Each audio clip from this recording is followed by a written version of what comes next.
Hello friends, welcome to our channel. Today we're going to take a look at another horrible case with you. The case of Maria Alejandra Lafuente Casco. Maria Alejandra Lafuente Caso, a stunning brunette with bright brown eyes and thick black eyelashes, lived in Mexico City. Alejandra took great pride in her appearance, considering herself the epitome of female beauty. Alejandra's success wasn't limited to her physical appearance. Her father, Dr. Alberto Dente, was a renowned psychiatrist with a doctorate in sciences. Following in his footsteps, Alejandra had built a successful career of her own. Alejandra's father was a renowned scientist specializing in psychiatric disorders. She idolized him and aspired to follow in his footsteps, enrolling in the top psychiatry university and graduating with honors, thanks to her hard work and his connections. After completing her studies, Alejandra shifted her focus from psychiatry to psychotherapy. With her father's financial support, she obtained a license and set up her own practice in a prestigious business center in the capital. Alejandra's first marriage, to her ex-husband, ended in divorce, but she has two beautiful daughters who have inherited their father's eyes and sense of humor. Despite this failure, Alejandra still hopes and continues to dream of finding a partner who can be a good father to her daughters. After the divorce, her ex-husband would visit the children regularly on weekends, helping with housework and spending time with them. During one such visit, Alejandra asked him to enter the house through the backyard, claiming that the front door was jammed. Little did he know that this would be his last visit. Once inside, Alejandra told him that their youngest daughter was taking a bath and asked him to go into the bathroom with her. The ex-husband walked into the house, not knowing what was about to happen. The eerie silence was a complete contrast to the usual bustling atmosphere. There was no sound of cartoons or children's laughter. The ex-husband went to the bathroom. He noticed the tape on the floor and his daughter was not in the bathtub full of water. A feeling of unease began to appear, and he suddenly realized that something was very wrong. At that moment, Alejandra appeared behind him, holding a hammer, and hit him on the head with all her strength. She struck another blow, and the ex-husband collapsed to the ground, blood pouring from the open wound on his skull. A horrific scene unfolded as the ex-husband lay covered in blood. Experts later determined that he had no chance of survival, and that death occurred almost immediately after the first blow. The eldest daughter, who had unexpectedly returned home early from a friend's house, happened to witness the horrific scene. The children were no strangers to their parents' frequent quarrels, but this time the situation had escalated to a deadly level. The daughter, shocked and distressed, ran away from home and called for help. A neighbor responded quickly and called the police. Authorities arrived promptly and arrested Alejandra, charging her with murder. After her arrest, Alejandra was held in a cell for a month until her first trial. Throughout the proceedings, Alejandra maintained her innocence. Her lawyers argued that she had acted in self-defense, citing her ex-husband's history of intense jealousy. According to the defense, her ex-husband fabricated statements that Alejandra had brought men into the house, which allegedly affected the mental health of their daughters. On the day of the incident, Alejandra's ex-husband unexpectedly showed up at her home, entering through the back door in an attempt to catch her with another man. When he found Alejandra alone in the bathroom, he attacked her. In self-defense, Alejandra struck her ex-husband twice in the back of the head. After considering the evidence and taking into account the presence of Alejandra's two young daughters, the court delivered its verdict on June 14, 2012. Alejandra was sentenced to 1 year and 4 months in prison. However, thanks to her lawyer's efforts and financial support from her father, her prison sentence was suspended and she was released. A few months later, the appeal was refiled, this time with a request to dismiss the charges. The defense argued that she had acted in self-defense. Human rights activists advocated for a jury trial, sympathizing with she who was portrayed as a victim of domestic violence. The court reviewed the case and ultimately acquitted her. After her release, she resumed providing psychological counseling. Alejandra successfully created a public image of a victim of gender inequality who fought for her rights and emerged victorious. This image boosted her popularity among potential clients. Around this time, she met Alan Carrera Cuellar, a prominent Mexican businessman, the son of Adrian Carrera Francis, a former head of special services for the Central District who had enjoyed a distinguished career. Alan was a tall, handsome, and statuesque man. Alan soon expanded his business and opened a chain of construction stores across the country. However, his success came with a hidden cost.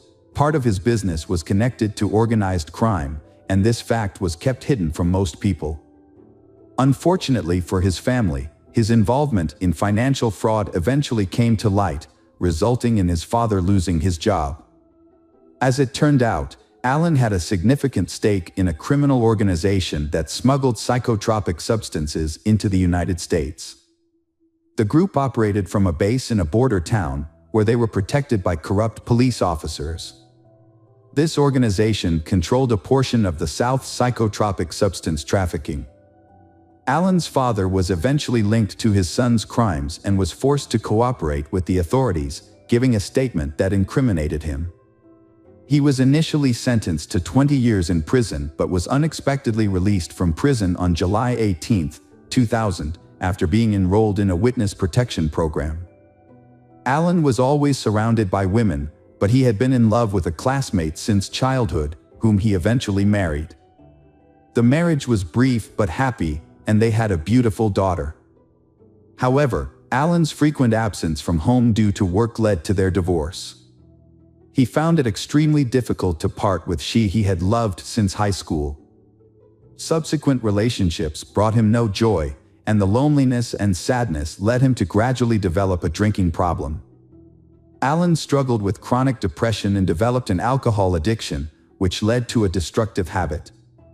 To overcome this, he tried various methods, including reading books, attending Alcoholics Anonymous meetings, and seeking professional help. He eventually found Dr. Alberto, a renowned psychiatrist. Unknown to Alan, his therapist, Dr. Alberto, was also preparing his ex-wife for psychotherapy. However, Dr. Alberto informed his ex-wife that he could not treat her for ethical reasons, since he was already treating Alan psychologically. Instead, he referred her to another psychiatrist, Maria Alejandra. Alberto did not disclose his personal relationship with Maria Alejandra to his ex-wife because this could create a conflict of interest in the therapeutic relationship. Alejandra soon discovered that Alan could be the perfect match for her. He was described as a kind and wealthy man in his prime. Without hesitation, Alejandra asked her client to bring her ex-husband in for another therapy session, claiming she could resolve their issues in one visit and help them break their strong emotional bond. As soon as the session began, Alejandra and Alan started working on a plan to seduce each other. After the session, Alan invited Alejandra out for coffee to discuss his family problems. Although Alejandra initially declined the invitation, citing professional ethics, they ended up going on a date that same evening. An affair quickly developed between them. Alan's ex-wife was shocked to discover what had happened. She considered reporting the incident to the doctor's ethics committee, but ultimately decided against it. Alejandra, a competent specialist, convinced her that pursuing the matter was motivated by jealousy and an inability to let go of the past. The doctor believed that holding on to these feelings would hinder her chances of a happy future. Ultimately, Alan's ex-wife chose not to report the affair. Meanwhile, her sessions with the doctor came to an end. Alan and Alejandra's relationship progressed quickly. Within a few months of their first date, they decided to move in together. 2 months later, they decided to get married. However, Alan was unaware of the secrets that Alejandra was hiding, including the reason behind her divorce from her ex-husband. In April 2014, Alan traveled to visit his parents for the weekend, which turned out to be the perfect opportunity to discuss his upcoming wedding with them. However, Alan's parents were shocked to learn about his fiancée, Alejandra, as they had never heard of her before. A week after Alan's conversation with his parents, they registered their marriage. Notably, Alejandra asked Alan not to invite her friends and relatives to the wedding, citing a modest celebration and a limited budget. Although the wedding was supposed to be low-key, it was later revealed that Alejandra's father did attend the ceremony. The young family's life initially seemed like a fairy tale, filled with happiness and endless plans for the future. However, this perfect appearance did not last long. Alejandra's hysterical nature and the horrors of this story began to emerge. Although no one expected it at the time, the relationship between the newlyweds began to deteriorate rapidly. Alan was a secretive person who kept his personal life private, sharing few details with friends. As a result, little was known about what was happening behind closed doors. Nonetheless, it was clear that the relationship was no longer the same. The once happy couple now appeared troubled. After meeting Alejandra, Alan became increasingly estranged from his family. The final straw was when he got married without inviting his parents. The rift became so deep that they eventually stopped communicating altogether. Alan's friends began to notice that his wife, Alejandra, was becoming increasingly nervous and irritable. She would lose her temper quickly and behave erratically. After a few incidents, Alan felt ashamed and decided to limit their social interactions. However, the problems at home only worsened, with quarrels occurring daily over trivial matters. One evening, Alejandra went through Alan's cell phone and discovered sexually explicit messages with other women. This revelation was the final straw for her. She claimed that Alan had been physically and mentally abusive, and she could no longer tolerate his infidelity. Instead of seeking counseling or trying to salvage the relationship, Alejandra decided to take a different approach. She chose to focus on planning the perfect murder, using a method she was familiar with. Her attention was now fixed on creating a plan to eliminate Alan. Meanwhile, Alan continues his daily routine, unaware of the shocking events that are about to unfold. Despite limited contact with his family, he attends his grandfather's birthday party. However, the presence of his wife, Alejandra, causes tension, as his parents have made it clear that she is not welcome in their home. This further strains their relationship. It would later become clear that this was the last time the family saw Alan alive. On October 31, 2014, Alan sent a text message to his family, assuring them he had arrived home safely after the party. But after that, all contact ceased. He failed to show up at work for several days, which was unusual for the diligent entrepreneur. His absence was alarming, especially with the launch of a new project imminent, requiring his presence. Alejandra hatched a terrible plan. Alejandra's decision was to kill her husband immediately. Alejandra came up with a plan to kill her husband. She added a strong sleeping pill to the milk he drank before going to bed, then covered him with a pillow.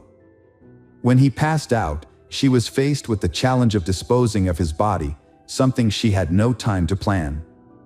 Since Alan was too heavy for her to move, Alejandra ran to the neighbor's garden and retrieved an electric saw. With a grim expression, Alejandra dismembered her husband's body into pieces, then packed the remains into garbage bags. To hinder identification, she cut off his fingers and pulled out his teeth. Alejandra stuffed the bags into suitcases, hoping to smuggle the bodies out without raising suspicion.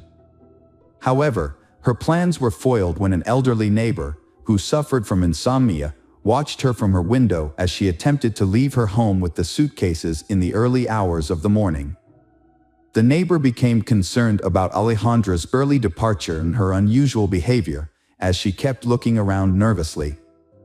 Little did the neighbor know, Alejandra had scattered the bags containing her ex-husband's remains in various neighborhoods to cover her tracks. Alejandra then returned home, further raising the neighbor's suspicions. As the day began, Alejandra continued her normal routine, hiding her dark secret. Alejandra's father attempted to use his connections and bribes to prevent his daughter's imprisonment, but he was unsuccessful. However, Alberto did manage to keep the trial private to avoid drawing more attention to the case. His motivations were largely self-serving, as Alberto was concerned about the impact the trial would have on his own career. As a specialist, Alberto feared that his reputation would be tarnished by his inability to diagnose and address his own daughter's problems. The trial also brought up the case of Alejandra's first husband's death, but as time passed, the evidence was no longer available. There was also suspicion that Alejandra's father was involved in her crimes. However, these claims were never proven. After multiple appeals from the victims' families, Alejandra's sentence was commuted to death, a rare and unprecedented outcome in Mexico. This sentence is particularly unusual in that it does not allow for a review of the case. As part of the sentence, Alejandra's property will be transferred to the victim's family, although this can provide little comfort in the face of their law. Hello friends, welcome to our channel. Today we're going to take a look at another horrible case with you.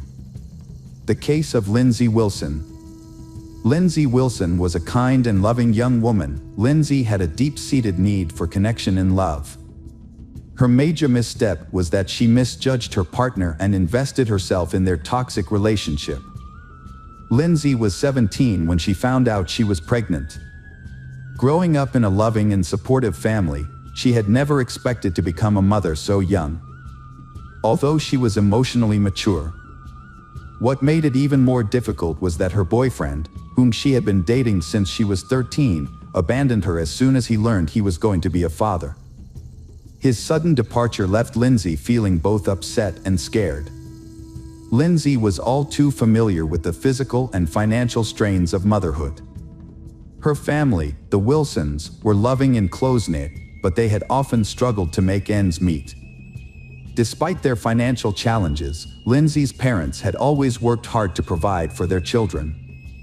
When Lindsay met Mitchell, 5 months into her pregnancy, she felt like she had been given a rare gift.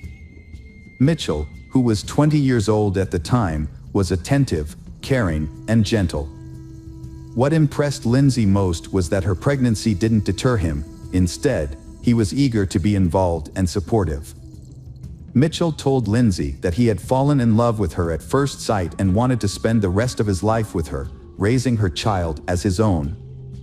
To show his commitment, Mitchell began working overtime to ensure that Lindsay and their unborn child would not have to worry about anything. 20-year-old Mitchell was a true gentleman. He was attentive and loving to Lindsay, despite her delicate condition. In fact, Mitchell had fallen deeply in love with her at first sight and wanted to spend his life with her, including raising her child as his own. At the time, Mitchell was earning a good income. However, when they announced their decision to get married, their parents were shocked. They felt that their 5-week relationship was too short to withstand the challenges and circumstances that came with marriage.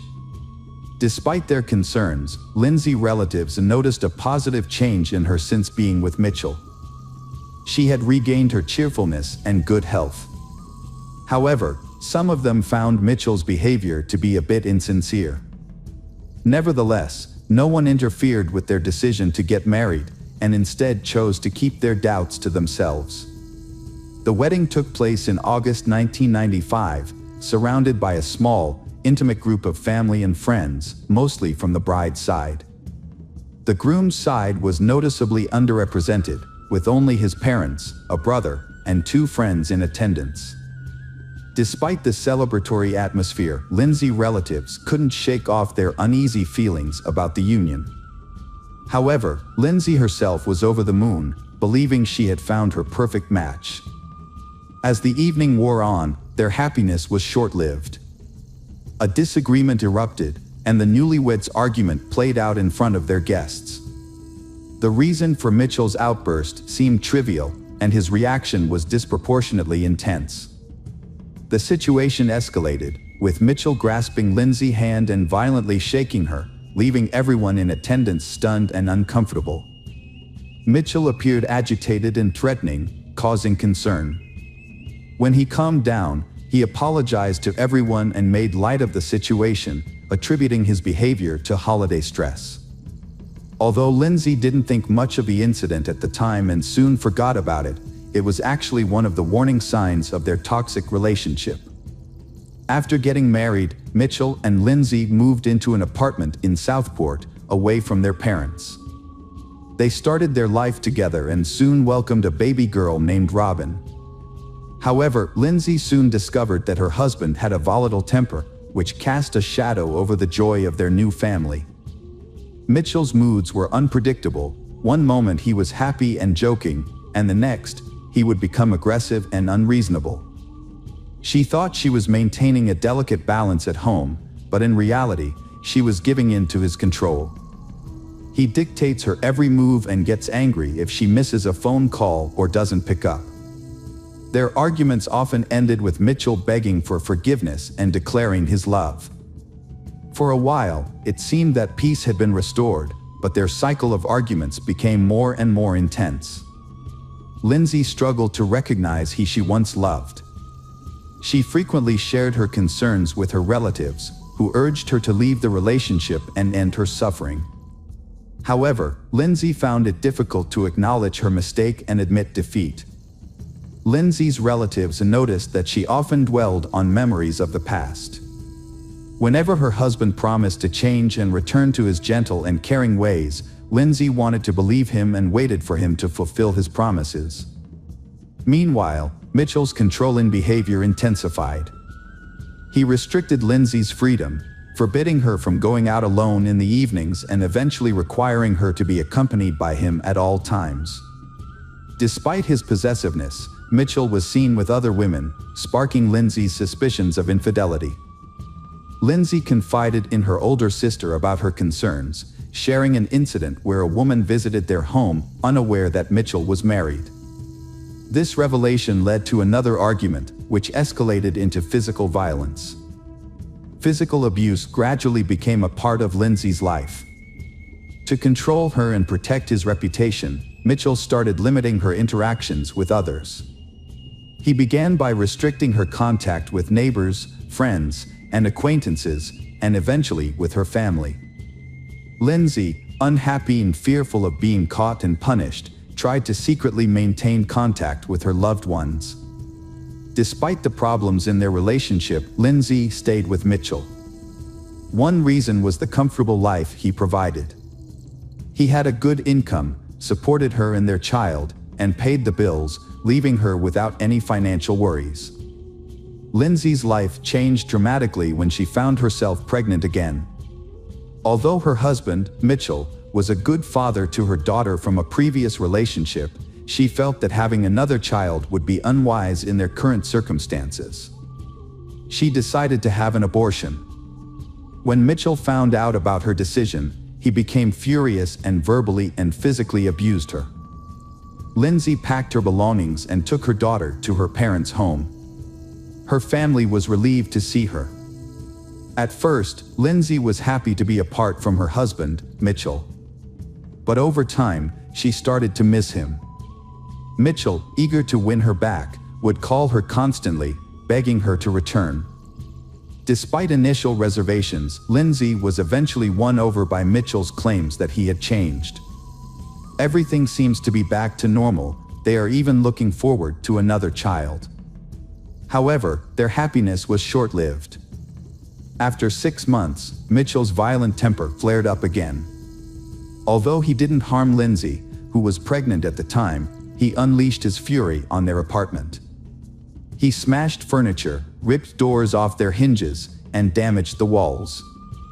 He even threw their television out the window and vandalized their car. The landlord, fed up with the destruction, demanded that they pay for the damages and move out. The family's financial situation became even more dire. As a result, they was forced to take out a significant loan and downsize to a smaller, more modest apartment. In October 1997, Lindsay gave birth to their son, Jack. Mitchell was overjoyed at the arrival of his child. However, the relationship between the spouses continued to deteriorate over time. Mitchell often left home for extended periods, sometimes for just a few days, sometimes for an entire week, frequently citing trivial or made-up reasons. Although Lindsay had grown accustomed to her husband's behavior, she eventually reached her breaking point and filed for divorce, returning to her parents' home when Mitchell abandoned her once again. Lindsay realized she couldn't handle the separation from Mitchell on her own, so she reached out to a local charity that supports women in crisis. The charity helped her find affordable housing in a different city, allowing her to start fresh.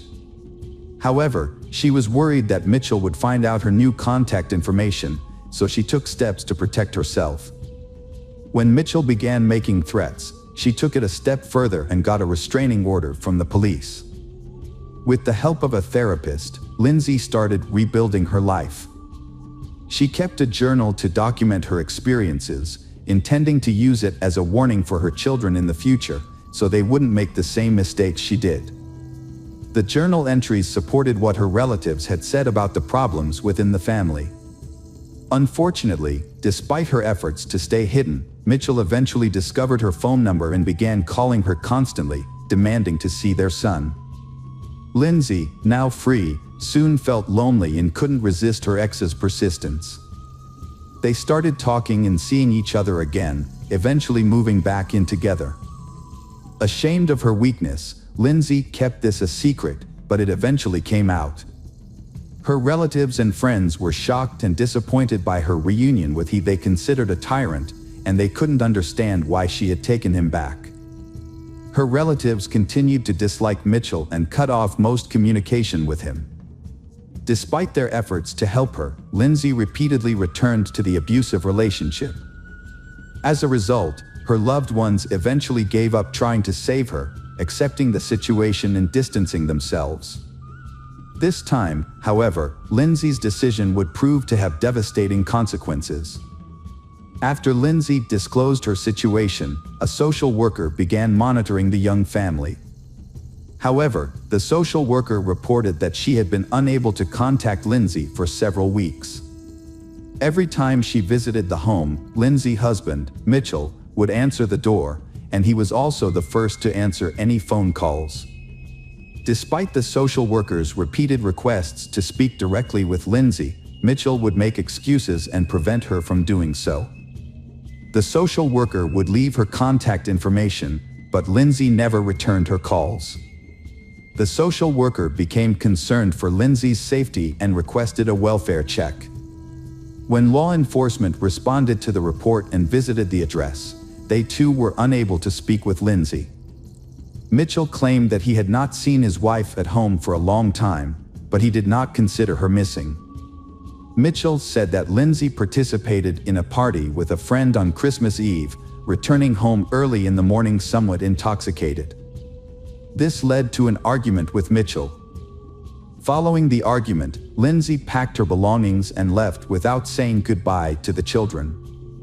Mitchell claimed Lindsay had left him for another man and no longer wanted to have any contact with him. Mitchell's subsequent media appearances sparked widespread attention. He presented himself as a worried and abandoned husband, pleading for Lindsay to return. However, during these interviews, he also shared intimate details about their marriage, occasionally speaking negatively about his wife. Mitchell believes that Lindsay's actions stemmed from a desire for a lavish lifestyle. He said to have seen her driving an expensive car, which he thought was proof that she had left their children for a wealthy man. Despite her public image, Mitchell was enjoying the freedom of a single life. The search for Lindsay began with conversations with her relatives. During these conversations, it was learned that she was last seen by her family on December 11th. At that time, she appeared to be in high spirits and looking well, with her behavior being normal. During their investigation, detectives were surprised that no one had expressed concern about the young wife's whereabouts for 2 months. However, they soon discovered a plausible explanation. Mitchell had a history of limiting his wife's interactions with others, even close relatives.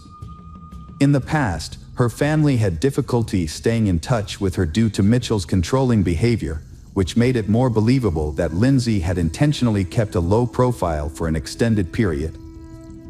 The news of Lindsay's disappearance alarmed everyone, despite the initial assumption that she was not the type to be concerned about. She was known for her modest lifestyle and never drank.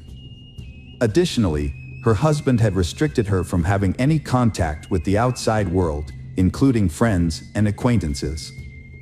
Several inconsistencies in Mitchell's statement to the police raised suspicions about his character. It seemed unlikely that Mitchell would willingly let his wife leave, and that Lindsay would not abandon her children to a controlling husband. To clarify the situation, the police conducted a thorough investigation, interviewing all of Lindsay's acquaintances and searching for anyone who may have seen her after the family gathering. They also questioned their neighbors and obtained surveillance footage from the residential complex and surrounding areas. Lindsay's disappearance was not immediately noticed, and by the time it was. However, investigators later discovered that she was last seen in person on December 15 at the local post office, where she sent several letters and postcards. Her older sister confirmed that they met that day, despite Mitchell's disapproval. During their brief conversation over tea, Lindsay handed her sister a note and asked her to read it later. Unfortunately, the sister forgot about the note in her purse and was unable to find it later, leaving its contents a mystery. As the months passed, investigators grew increasingly suspicious that she was no longer alive, given her prolonged absence and lack of contact. Although they couldn't charge Mitchell without sufficient evidence, their suspicions about him intensified as they learned more about their history and relationship. Lindsay's parents and detectives suspected Mitchell was involved in her disappearance, but lacked concrete evidence. Searches at their home and nearby turned up nothing. In a televised interview, Mitchell denied any wrongdoing, even claiming Lindsay's family would eventually apologize for suspecting him. Just before the holidays, Mitchell sent a postcard in hair dye to the lead investigator. The postcard's sarcastic message mocked the detective, implying he needed confidence and to cover his gray hair. This gesture showcased Mitchell's arrogance, despite portraying himself as a victim in the media. The investigation team held an interview to clarify some aspects of the case, but they didn't reveal all the details. They suggested that Mitchell Key, a well-known family man, was not what he seemed to be. In 2000, Mitchell Key found himself at the center of a scandal when it was discovered that he had been forging his wife's signature to claim social benefits. Although this revelation indirectly supported the theory that he was involved in Lindsay's disappearance, the investigators had trouble making progress due to Mitchell's popularity. Many people defended him, arguing that as a single father, he needed financial assistance. Despite this, the detectives were able to charge him with fraud. Mitchell was found guilty and sentenced to a month of community service. Mitchell's situation took a turn for the worse. The forged signature of his missing wife raised more than a few eyebrows, and the public's outrage grew. As the criticism mounted, Mitchell's composure began to fray, and he lashed out at the media for invading his personal life. In a groundbreaking development, a visitor to an amusement park on June 1, 2000, stumbled upon a disturbing discovery that rekindled the Lindsay disappearance case. Their dog's strange behavior near the roller coaster led to the discovery of human remains. Forensic analysis confirmed the remains belonged to Lindsay, revealing she had been the victim of a violent crime. This breakthrough shifted the investigation's focus to finding the person responsible. On June 7, Mitchell was questioned by detectives for over 36 hours, during which time he eventually cracked under the pressure and confessed to murdering and dismembering his wife. According to his testimony, Lindsay had asked for a divorce on December 15, 1998, after meeting with her sister. This request enraged Mitchell, causing him to attack and strangle her in front of their children. He then hid her body in their bedroom, taking steps to conceal the smell.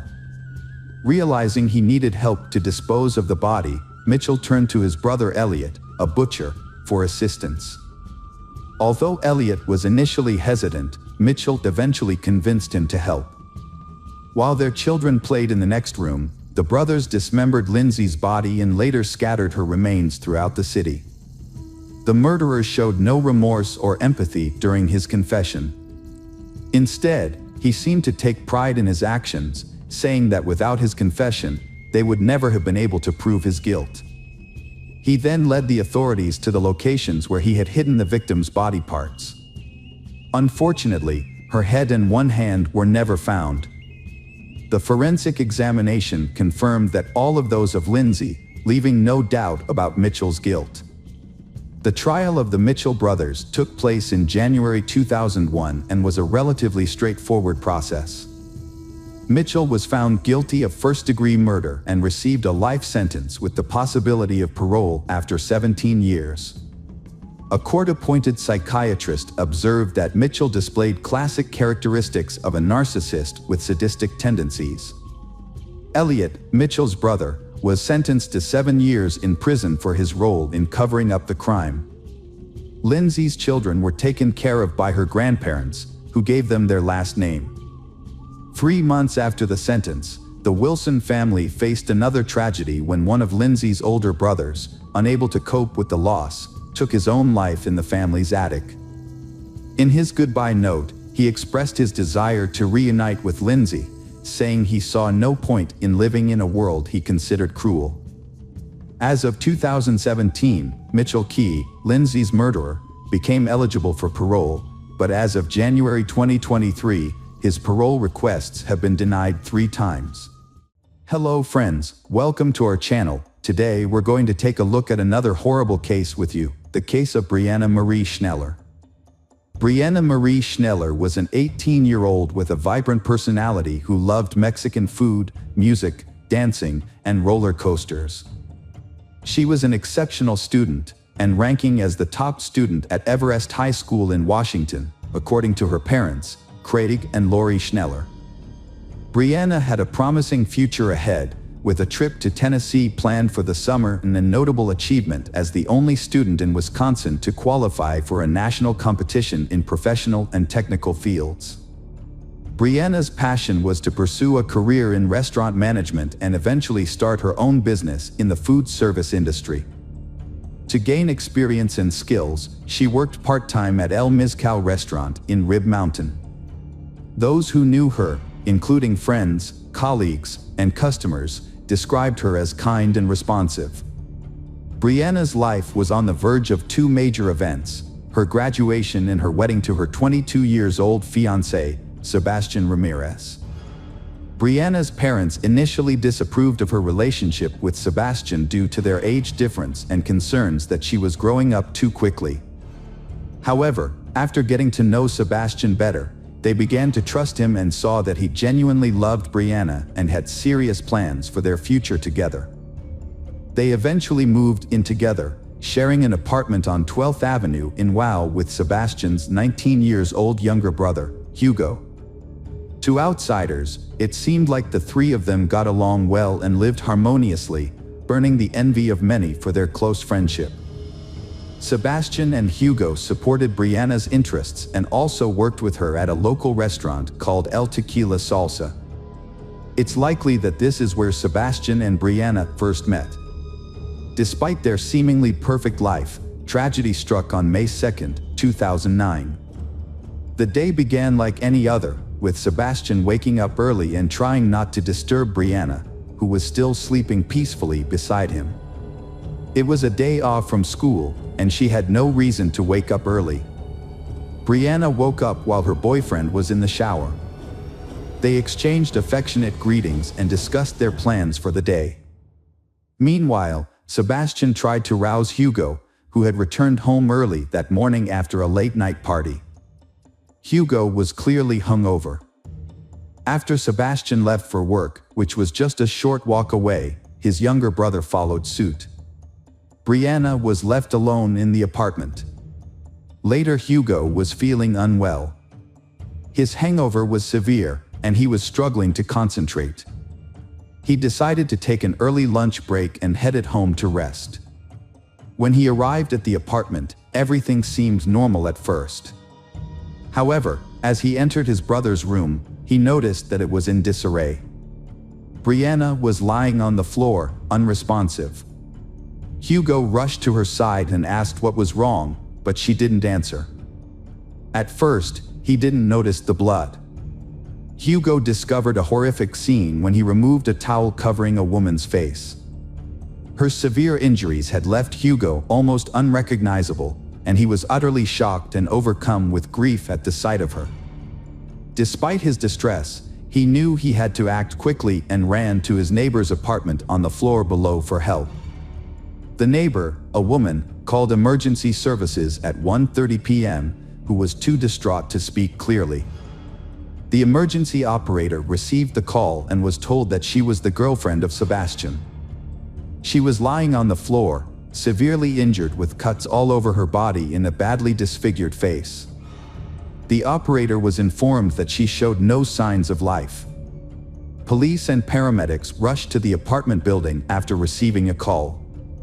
When they arrived, they found a crowded parking lot, but one person stood out, Hugo Ramirez. He approached the officers and led them to the apartment where the incident occurred. Inside, they found a disturbing scene.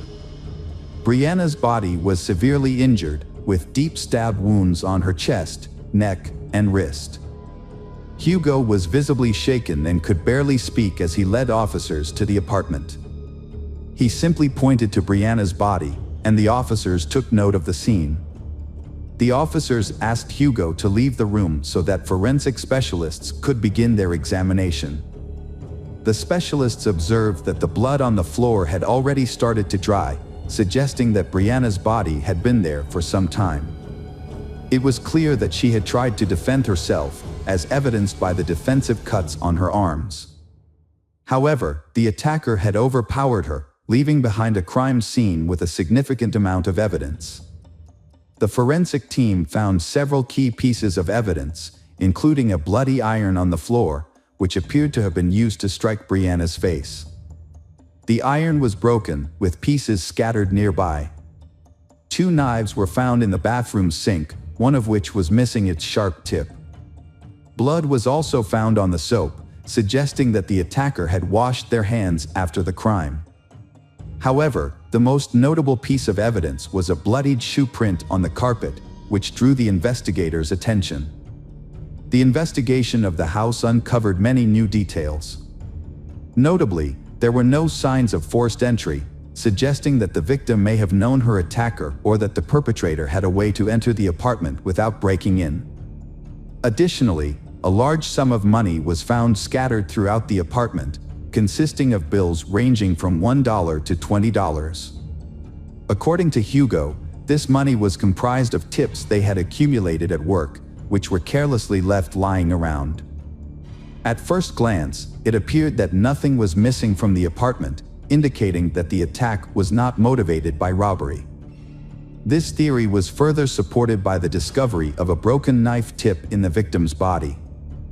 The fact that the knife broke during the attack indicates that the perpetrator applied considerable force. It's crucial to grasp what may have motivated someone to hold such intense feelings of anger and aggression against she.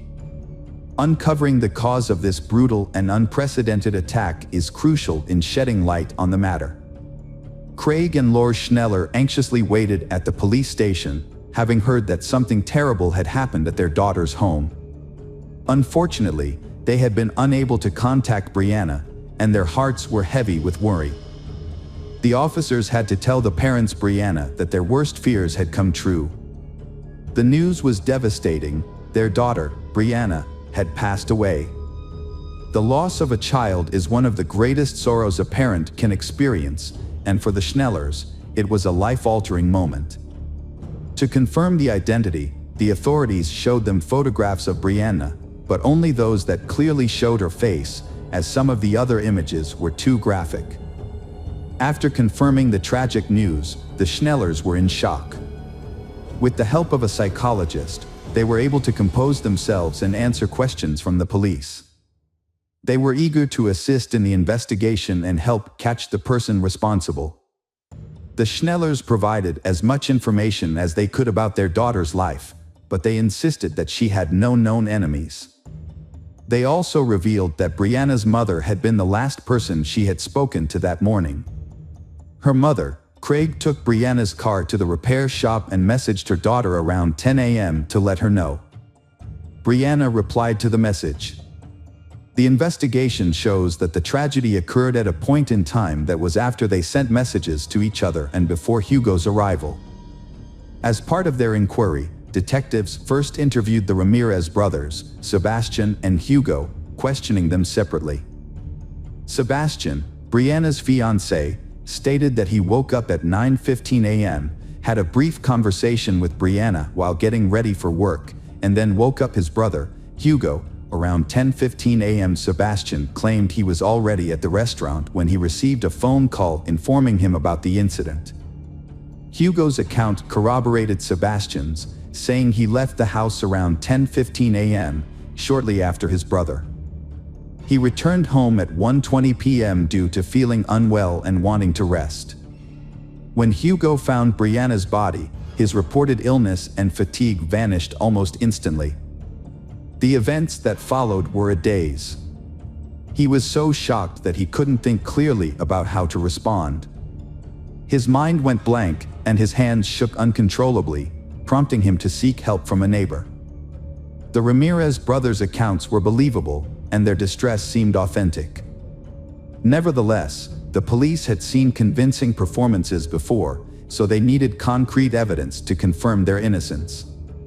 It was possible that one of the brothers was involved in the crime, and the other was covering for him. To investigate this, detectives asked about their relationships with each other. Sebastian expressed his love for Brianna and his excitement for their upcoming wedding. Hugo was questioned about whether he had any issues with Brianna or if they had argued, but he denied it. Hugo also explained that while he found her attractive and charming, he had no romantic intentions towards her because he valued his good relationship with his brother and would never jeopardize his happiness. Brianna was like a sister to Hugo. And after hours of questioning, neither Hugo nor Sebastian raised any suspicions. The police took DNA samples from the brothers and allowed them to return home. To verify the brothers' alibis, detectives spoke with employees of El Tequila Salsa restaurant and reviewed the restaurant's security footage. The brothers' accounts checked out, and the possibility of a domestic-related crime was ruled out. The investigation continued, and the question remained, who could have committed such a heinous crime against an innocent young woman? Was there a predator lurking in the city who had been watching Brianna and waiting for the perfect moment to strike? The police considered this possibility as they analyzed the evidence. The autopsy results confirmed the police's initial suspicions. The sequence of events was reconstructed as follows. Brianna was first hit on the head with a blunt object, likely an iron, which caused a severe injury. The perpetrator then cut her throat and inflicted multiple stab wounds to her body. The attack was extremely violent, with so many wounds that even experts couldn't count them all. At least 2 of the injuries were fatal.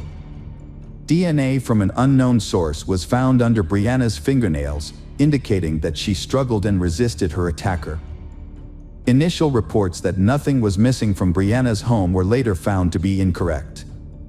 Brianna's phone had actually been taken, and Sebastian was the one who discovered its loss and informed the detectives. This new information became a crucial lead in the investigation. The police learned from the phone provider that the phone was still active and obtained its location. Surprisingly, the phone was found to be nearby, specifically on the premises of the restaurant where Sebastian and Hugo worked. This revelation added complexity to the case, given the brothers' solid alibi and the suspicious circumstances surrounding the missing phone. The detectives rushed to the location and found that the phone's coordinates led them to the parking lot of a shopping center that housed the restaurant. A search of the area revealed that the phone was likely in one of the trash bins. After a brief search, a plastic takeout bag with the logo of El Tequila Salsa was found in a container. Inside the bag were the victim's phone, 2 mismatched gloves, and a pair of women's underwear. One of the gloves had a bloodstain.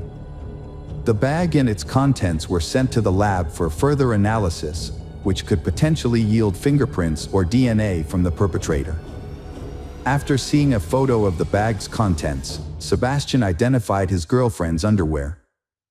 The police then questioned the restaurant staff multiple times.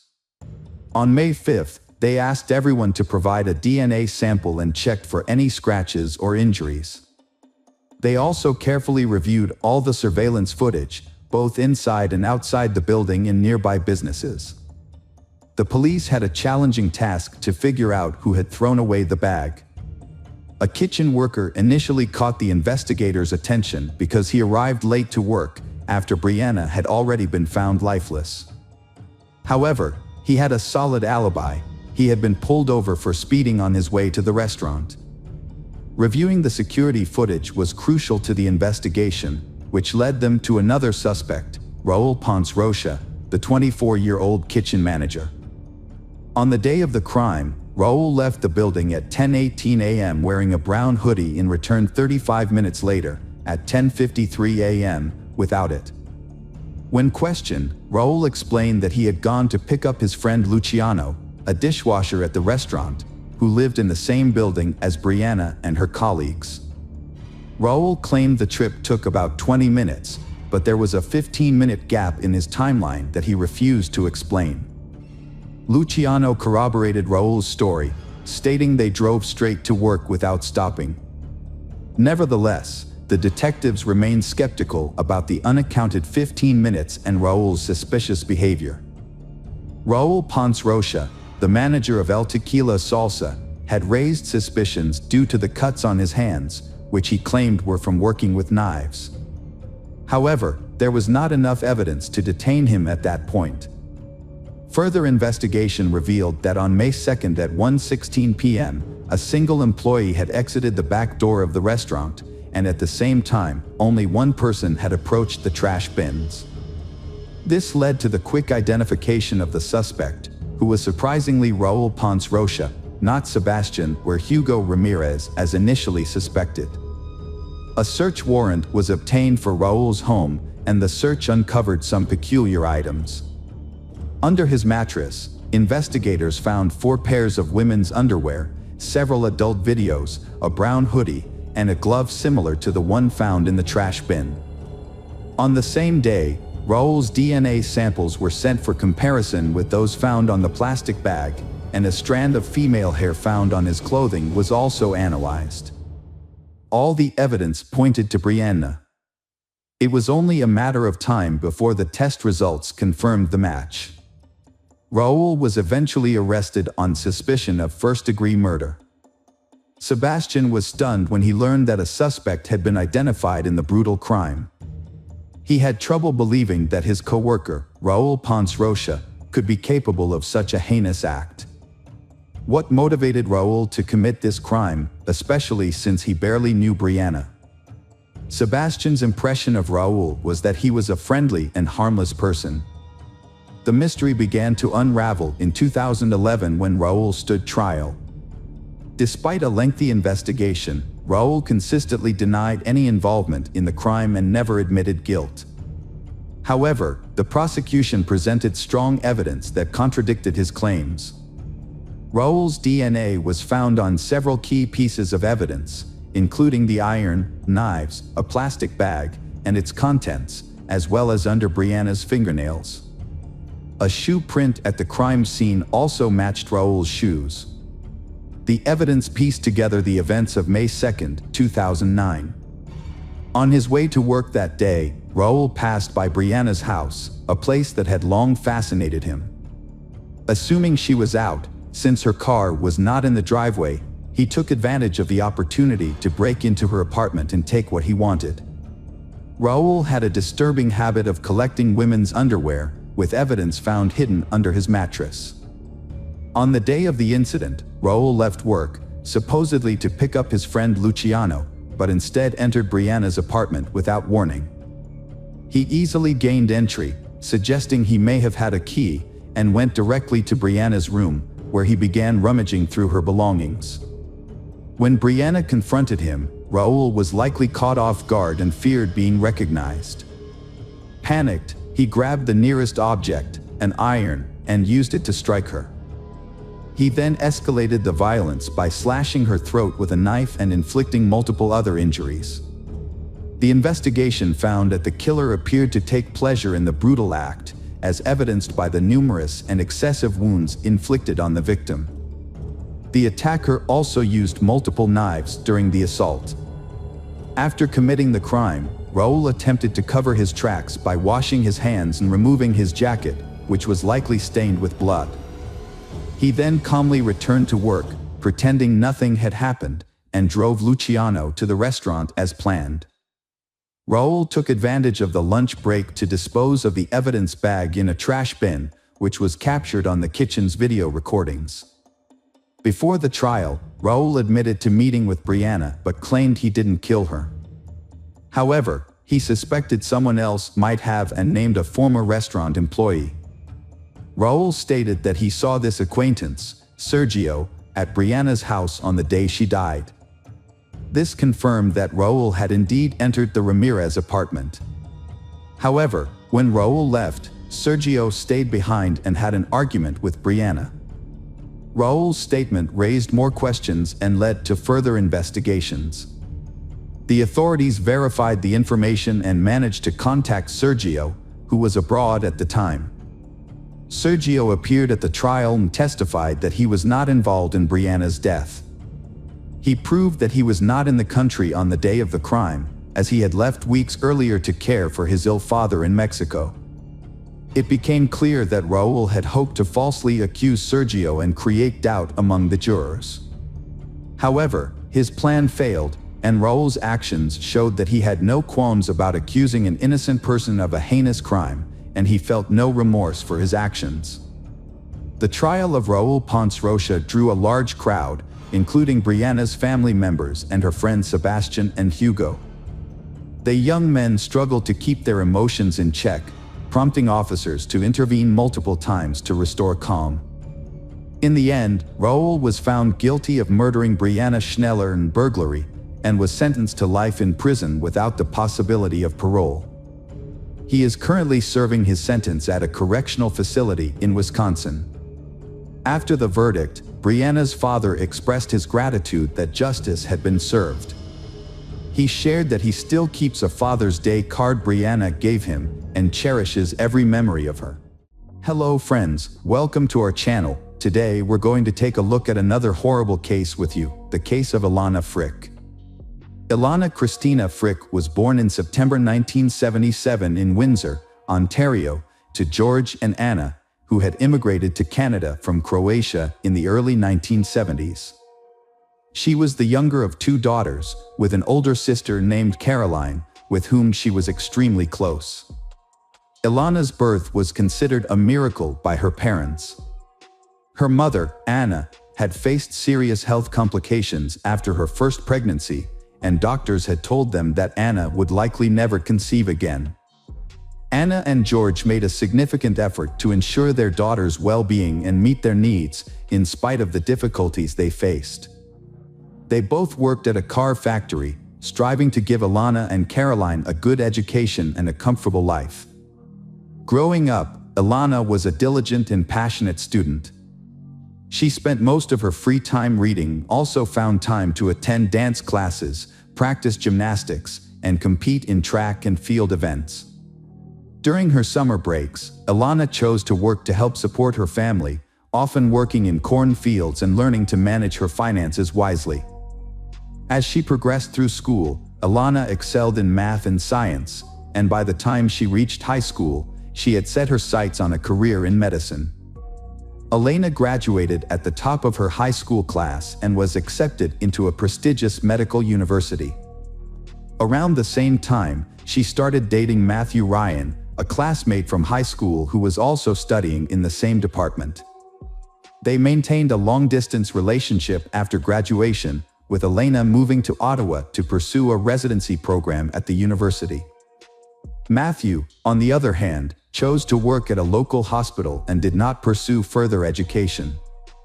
Despite the distance, Elena and Matthew's relationship continued until nearly 2002. They had even made plans to get married, but ultimately decided to remain friends. By then, Elena was interning at a top clinic and was working towards earning a doctorate, while Matthew's career had not advanced. In February 2003, during a night shift at the hospital, Elena met Mohammed Shamji, a new colleague. She was immediately drawn to him. Mohammed, who was just a year older than Elena, was a resident in the neurosurgery department and came from a family of prominent doctors. Mohammed Shamji was born and raised in Ottawa, Ontario, into a family of medical professionals. His father, Farid Shamji, was a well-known surgeon, and his mother, Edith, was a talented psychiatrist. Mohammed's older brother, Ali, also pursued a career in medicine, becoming a medical biophysicist. Both brothers attended Yale University, and later, Mohammed returned to Canada to earn his doctoral degree from the University of Western Ontario. Additionally, Mohammed had taken an interest in a blonde woman, but at first, he did not make any attempts to approach her. Ilana was immediately drawn to Mohammed, a tall, dark-skinned man, and sought to capture his attention. He eventually asked for her number and initiated contact, marking the beginning of their romance. Initially, Ilana perceived Mohammed as a reserved individual who hesitated on dates, jumped between topics, or fell silent, giving the impression of being introverted. However, it was later discovered that his behavior was not due to shyness but rather a lack of interest. Unbeknownst to Ilana, Mohammed was seeing another woman at the time and intentionally kept this a secret. When Ilana discovered she had a rival, she became resolute in her determination to be the only woman in his life.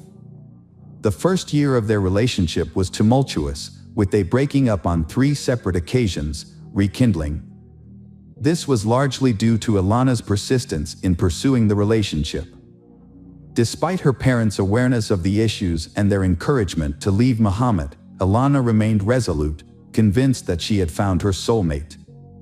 Ilana often showered Mohammed with gifts, surprises, and home-cooked meals, but he only sporadically reciprocated her affection. Mohammed seemed content to accept Ilana's displays of love without feeling obligated to return them. This dynamic created an emotional imbalance, where Ilana grew increasingly dependent on Mohammed. In the summer of 2004, Ilana and Mohammed received unexpected news: Ilana unplanned pregnancy. A sudden life-changing event forced them to rethink their future plans. While both were anxious about the news, Mohammed felt a strong obligation to marry Ilana before the baby was born, as is traditional in his conservative Muslim upbringing. In September 2004, they had a 2-part wedding. The first ceremony adhered to Mohammed's family's cultural customs, while the second was a more casual celebration with friends at a popular restaurant. At the time, the newlyweds seemed happy and in love. However, their happiness was short-lived. When their daughter, Yasmin, was born in January 2005, their marital problems became apparent. Mohammed's focus on his career and education left Ilana and their newborn daughter feeling neglected. To make matters worse, Mohammed had been hoping for a son and wasn't afraid to express his disappointment. This marked the beginning of a troubled marriage that would ultimately end in tragedy. After having her child, Ilana took maternity leave to care for her daughter and manage the household. When Mohammed returned home, he would often go straight to his room and spend very little time with his wife and children, which left Ilana feeling abandoned and unappreciated.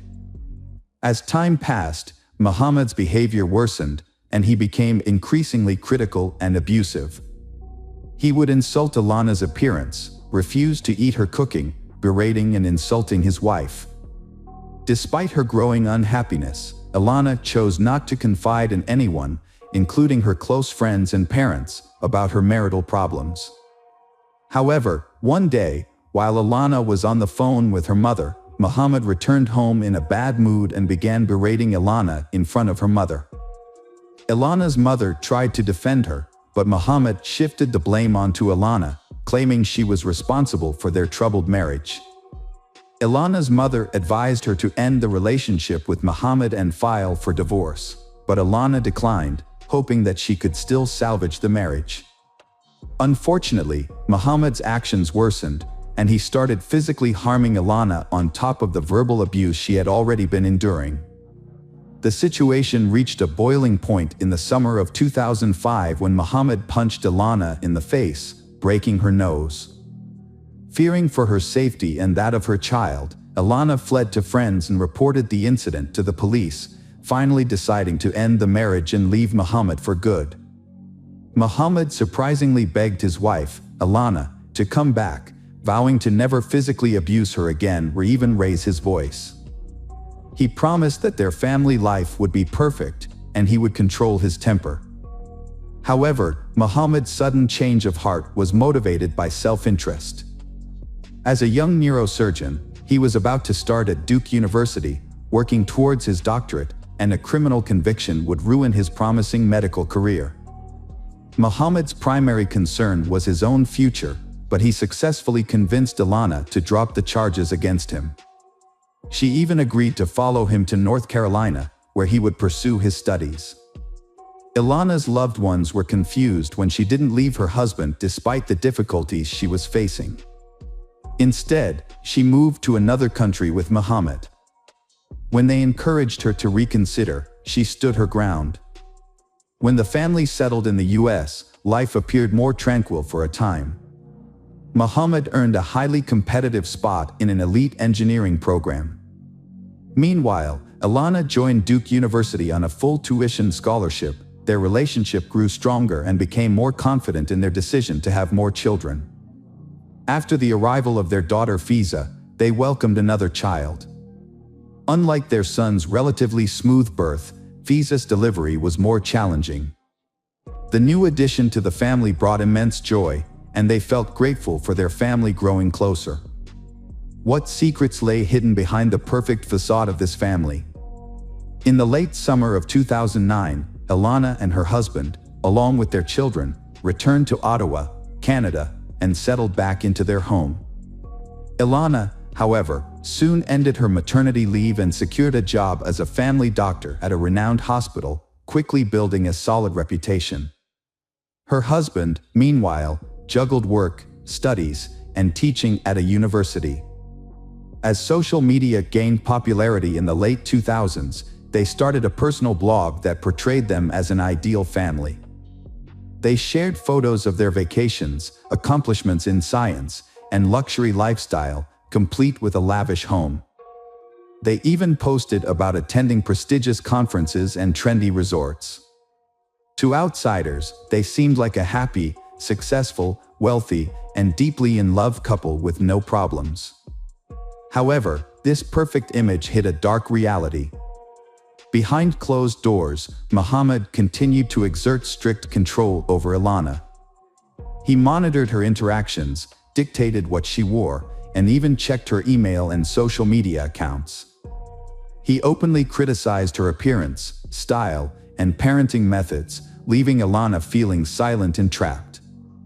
As time passed, the tension and aggression between them became stressed, with Muhammad frequently yelling at Ilana and blaming her for their arguments and discord.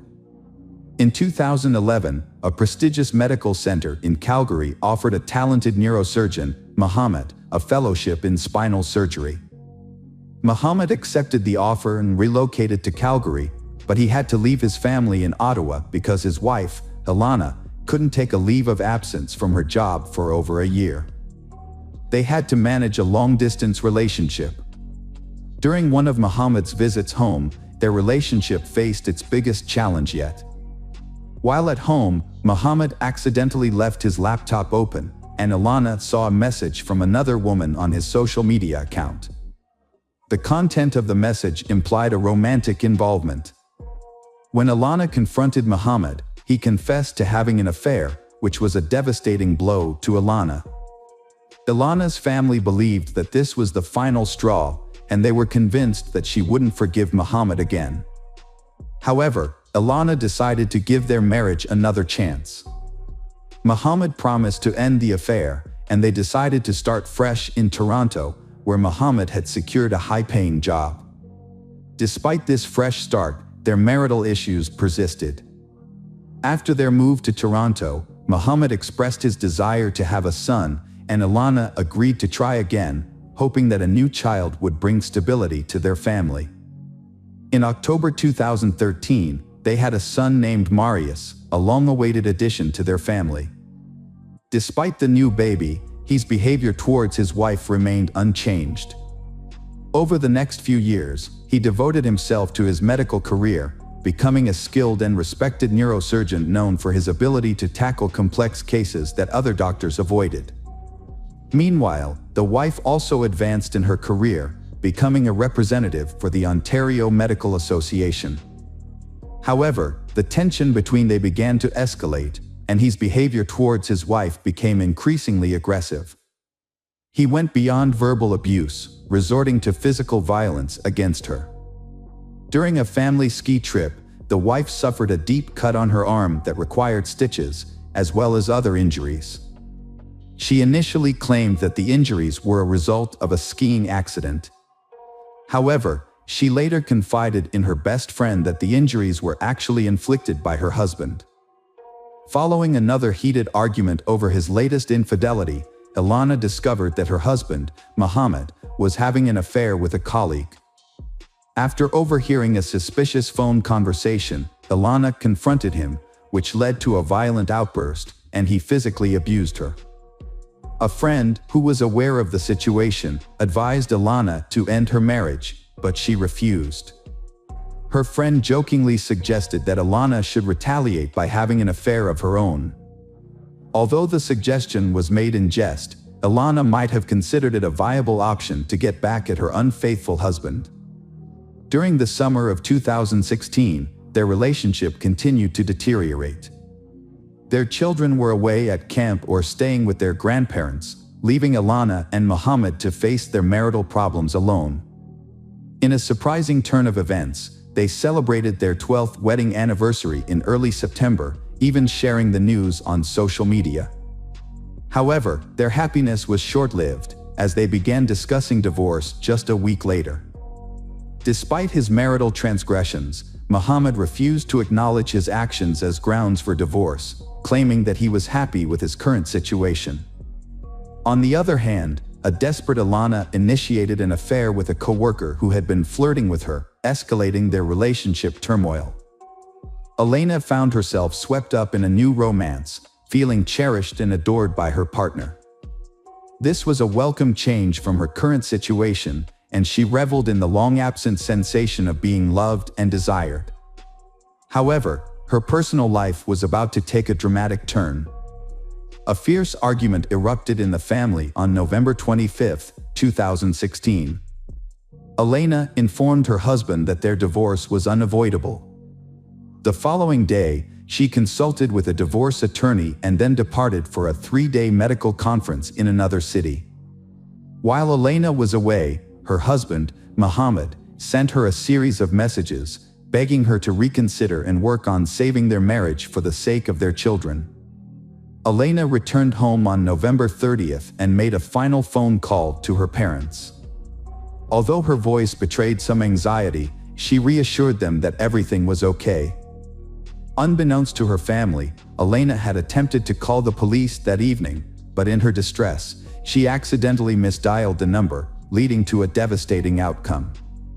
On December 1st, Anna tried to contact her daughter Ilana but was unable to reach her.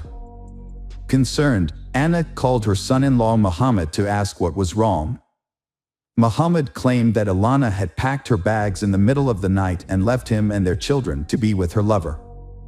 However, Anna and her husband were skeptical of Mohammed's story, knowing that their daughter would never abandon her children. They asked a close friend of Ilana's to keep an eye on the Mohammed home while they traveled to Toronto to report Ilana's disappearance to the police. The friend reported that Ilana's car was still parked in the driveway, which only added to the family's concern. When Anna and her husband arrived at their daughter's house, they didn't notice anything out of the ordinary at first. However, Mohammed was agitated and insisted that Ilana was with her lover, repeating the same story he had told the police earlier. After Alana was reported missing, a shocking discovery was made. The police found a body inside a suitcase. A man walking his dog by the river on December 2nd noticed a new-looking suitcase under a bridge about 24 miles from the suspect Muhammad's home. His curiosity got the best of him, so he opened the suitcase, discovering the body of a blonde woman. The police were immediately notified, and the body was taken to the medical examiner for identification and analysis. Fortunately, identifying the owner of the suitcase was not difficult because the perpetrator had left the luggage tag attached, which still had her name and travel information from her recent trip. Her parents confirmed the identity as Alana. An autopsy revealed her cause of death to be mechanical asphyxiation and a broken neck. Additionally, her body showed signs of abuse with multiple bruises and abrasions. Notably, the victim was found dressed in pajamas with no shoes. Considering the victim's position in clothes, it appears she was placed inside the suitcase immediately after her death. The investigation led to the suspect's arrest later that evening at a coffee shop. Evidence indicated he was planning to leave the country. A lawyer accompanied the suspect during his meeting at the time of arrest. However, law enforcement thwarted the escape. Subsequently, Muhammad, the prime witness turned suspect, was arrested, formally charging him with Alana's first-degree murder. Muhammad denied any involvement in the incident, but a disturbing detail soon came to light. Their 12-year-old daughter, Yasmin, had unintentionally witnessed her mother's murder. Yasmin reported hearing screams and noise coming from her parents' room, prompting her to rush there. She opened the door slightly and saw her father kneeling behind the bed, while her mother was likely on the floor, out of her sight. Muhammad ordered Yasmin to leave the room immediately, shut the door, and go back to bed. The next morning, he told his daughters that their mother had left. Despite her young age, Yasmin sensed that something terrible had occurred, but she couldn't fathom that her father was responsible for her mother's death. To avoid putting his daughter through the trauma of testifying in court, the accused confessed to the crime. He recounted the events of that fateful evening, stating that he and his wife had argued over her alleged infidelity and desire for a divorce. Muhammad claimed that he didn't intend to harm his wife, but the situation escalated rapidly. The argument turned violent, and when his wife tried to call the police, he knocked the phone out of her hand. She began screaming, and Muhammad struck her multiple times in the face before pinning her to the floor and strangling her with his hands. Muhammad's daughter entered the room, but couldn't see what had happened behind the bed. By the time Muhammad realized his wife was not breathing, it was too late. In a desperate attempt to revive her, he made a fatal mistake, breaking her neck. Panicked, he placed her body in a large suitcase and drove around for hours, unsure of what to do. Eventually, he stopped at a small bridge over a river and threw the suitcase into the water, hoping the current would carry it away. However, the suitcase got stuck against the bridge's foundation, hidden in the darkness. During the trial of the surgeon, a scandal emerged involving his father, Farid Shamji. The elderly man made derogatory comments about his deceased daughter-in-law, trying to justify his son's actions by claiming she had been unfaithful and provoked him. As a result, his medical license was revoked. Muhammad was found guilty of second-degree murder in April 2019 and sentenced to life imprisonment. However, he may be eligible for parole in 14 years, considering the time he served during the trial. This means he could be released as early as 2030.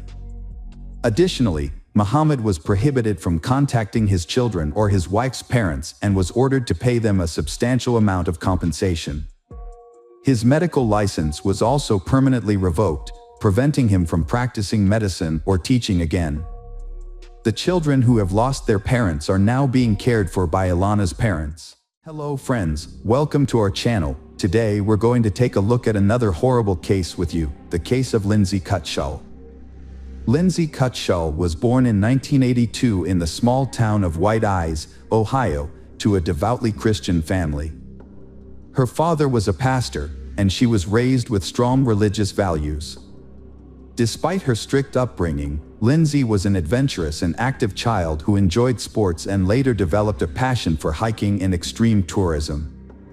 After completing her education, Lindsay attended Appalachian Bible College in West Virginia, where she honed her outdoor skills. She regularly went on hikes, climbed mountains, and rafted down rivers, often organizing her own expeditions. Lindsay's dream was to establish a summer camp for children and teenagers, where she could teach them wilderness survival skills, rafting, and other outdoor activities. Jason Allen was born in 1978 in Zeeland, Michigan, to a deeply religious family. As a teenager, he became fascinated with hiking and wilderness survival. Jason was a tall, athletic, and charismatic individual who possessed natural leadership qualities, which drew like-minded people to him. He was passionate about exploring new heights and mastering outdoor skills. Lindsay and Jason met in 2002 during a hiking trip in the Appalachian Mountains. At the time, Lindsay was still a student, while Jason worked as a mountain guide and climbing instructor. They quickly formed a connection after meeting for the first time, leading the young man to ask for her hand in marriage just 6 months later. Both sets of parents gave their approval, and the young man proposed to his girlfriend with a beautiful diamond ring. Shortly after, he gave her a second engagement ring. As a couple, they made ambitious plans for their future. They intended to get married in September 2004 and buy a spacious house to raise a family. But things didn't turn out as expected. Before their wedding, they worked as senior counselors at a Christian summer camp called Rock and Water in California's El Dorado County. Their goal was to gain experience and eventually open their own camp after the wedding. On the Friday evening of August 14th, Lindsay and Jason decided to take a weekend trip to the San Francisco area. Before leaving, they informed their colleagues of their plans and left 2 experienced counselors in charge of the camp, ensuring a smooth transition. They told everyone they would return by Monday, expecting no issues for either themselves or their temporary replacements. With their plan in place, they set off in Lindsay's 1992 red Ford Tempo, and unfortunately, this was the last time anyone saw them alive. By Sunday evening, Jason and Lindsay, both counselors, had not returned to camp, but their absence did not raise immediate concern. It was assumed they would arrive late that night or early Monday. However, when they failed to appear at the Monday morning roll call at 8 a.m. and their phones were unreachable, their colleagues grew worried. The group quickly notified the police and then reached out to Jason and Lindsay's families to inform them about the situation. The parents went to the camp right away to get more information about the incident. Their colleagues were particularly concerned because Jason and Lindsay were known for their reliability and punctuality. If they had encountered any issues, they would have likely found a way to communicate. Upon arriving at the camp, law enforcement officials began questioning their colleagues, but the investigation quickly hit a roadblock.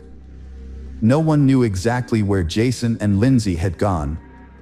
They had planned to explore the San Francisco area, but their love for adventure and extreme activities made it likely that they were in a remote location with no access to communication or civilization. The police decided to wait for 48 hours, allowing the missing couple a window to possibly return home by themselves. In the meantime, concerned relatives and friends didn't want to delay any longer, and therefore decided to start searching. They reached out to everyone in their network, trying to gather information about the last time someone had contact with they. A missing person flyer featuring a photo of they was circulated, asking witnesses to report any potential sightings right away.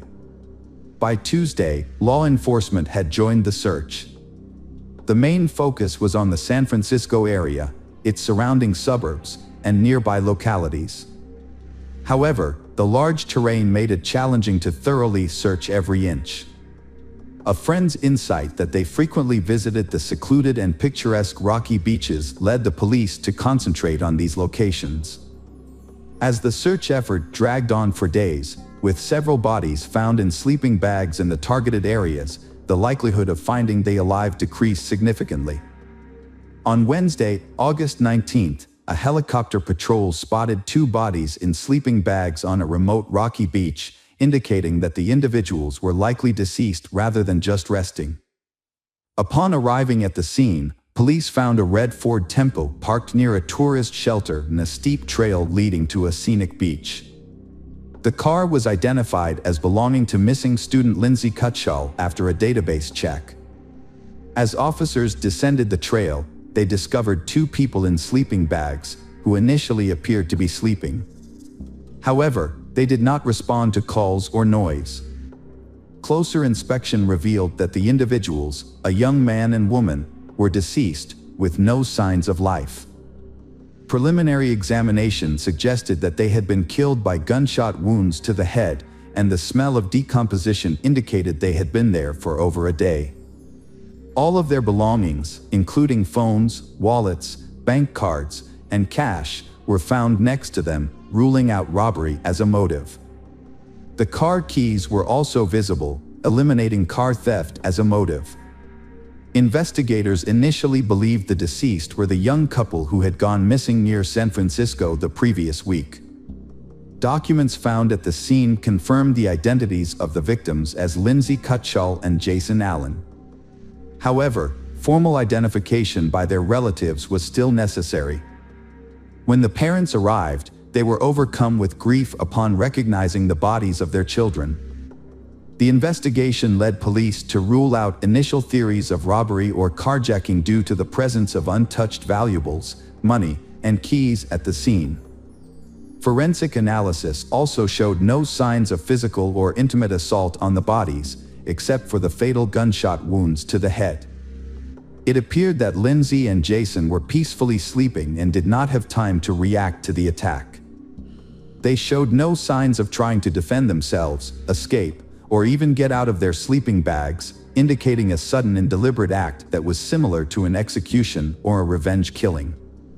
The brutal murder of 2 individuals on a secluded beach left investigators with many questions but no clear answers. The beach was difficult to access, and there were no signs of anyone else being in the area. Despite a thorough search, no shell casings were found, leading investigators to believe that the shooter may have taken them or thrown them into the ocean. The fact that the shots were fired at close range into the victim's head suggested that the casings should have been nearby if they hadn't been deliberately moved. A search of the area revealed an empty beer bottle a few meters from the crime scene. This was notable because Lindsay and Jason did not drink alcohol and led a healthy lifestyle, suggesting that the bottle may have belonged to the shooter. The brand of beer was unusual for the area and was more commonly found in a neighboring state. Although it was unclear whether the bottle was connected to the crime, it was considered a significant lead in the investigation. A theory emerged that Lindsay and Jason may have had a confrontation with someone the day before their deaths, and this person may have returned at night with a gun to settle the dispute. Although Jason and Lindsay were known for being friendly, it was possible they may have unknowingly offended someone. Additionally, the shooter may have been intoxicated or mentally unstable. Examination of the bullets found in the victim's skulls showed they came from a rare Marlin rifle, specifically a .45 caliber Model 18, produced in 1994 by Marlin Firearms Company. This type of rifle was typically used for hunting and was often part of a collector's arsenal. This discovery was a significant lead in the investigation, but it remained the only concrete clue at the time. Investigation suggested that the shooter was likely a lone male. He may have been a hunter, collector, or gun enthusiast. To further the investigation, authorities aimed to reconstruct their final route, identify who they may have contacted, and determine when they were last seen alive. Fortunately, they had taken many photos, and their camera was found intact among their belongings, which provided a useful starting point for tracking their movements. A guest book at a tourist cabin near the lookout point, where they had parked their car, contained entries expressing their delight with the weekend getaway. They had also visited a fishing pier about 20 miles away on Saturday, as evidenced by the photographs they took. Police officers returned to the pier and interviewed locals to find people who may have seen something significant. Several people remembered a young couple in a red car who inquired about overnight accommodations but found all 3 nearby hotels fully booked due to peak tourist season. They had dinner at a local restaurant, walked around the area, and took photos before leaving in the evening. According to those who saw and interacted with them, they was friendly, did not engage in any conflicts, and seemed carefree and happy. However, none of the witnesses could recall anything unusual or suspicious. The location where the bodies were found was a protected area, closed to camping. However, the young couple had nowhere else to stay overnight, so they decided to camp on the beach, using sleeping bags instead of a tent. They felt safe on the secluded beach on a warm August night and planned to return to the rock and water camp on Sunday. This information helped investigators narrow down the time frame of their deaths.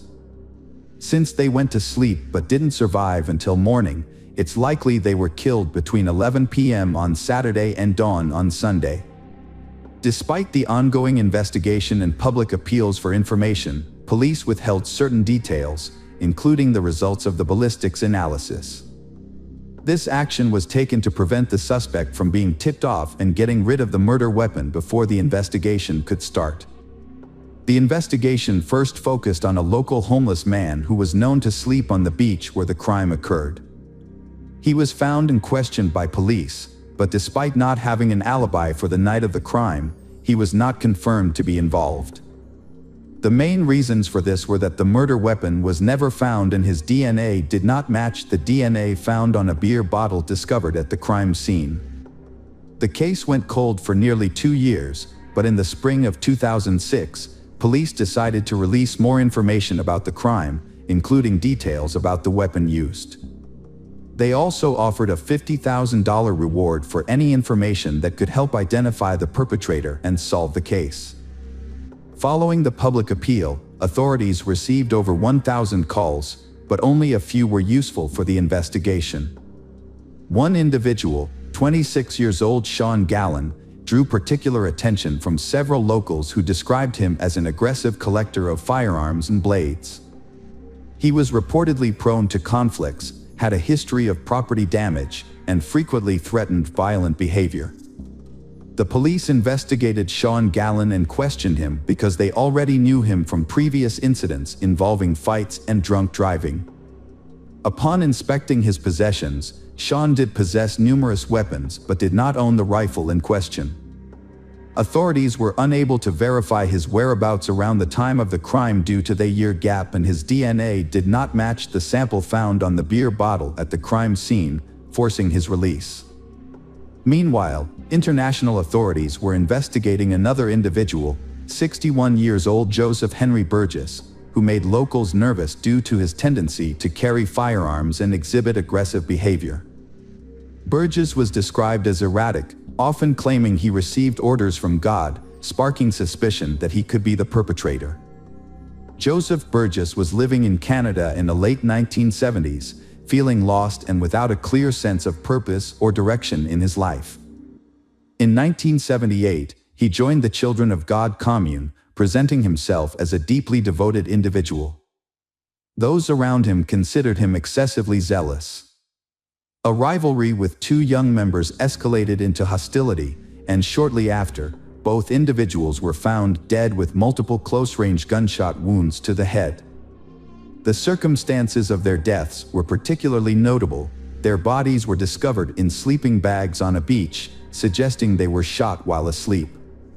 By the time the authorities arrived, Joseph had disappeared.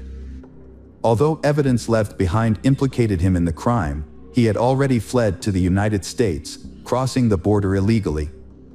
Joseph managed to evade capture for nearly 25 years until the police linked him to a double homicide in California. However, the opportunity to question him was lost when a shootout occurred during his arrest, resulting in the deaths of both a police sergeant and Joseph, who initiated the gunfire. This ultimately unresolved case remains shrouded in mystery. A 35-year-old man named Seamus Gallen was killed by his younger brother, Sean Gallen. The brothers had gotten into an argument, during which Sean, who was under the influence of illicit substances, shot Seamus 3 times with a gun.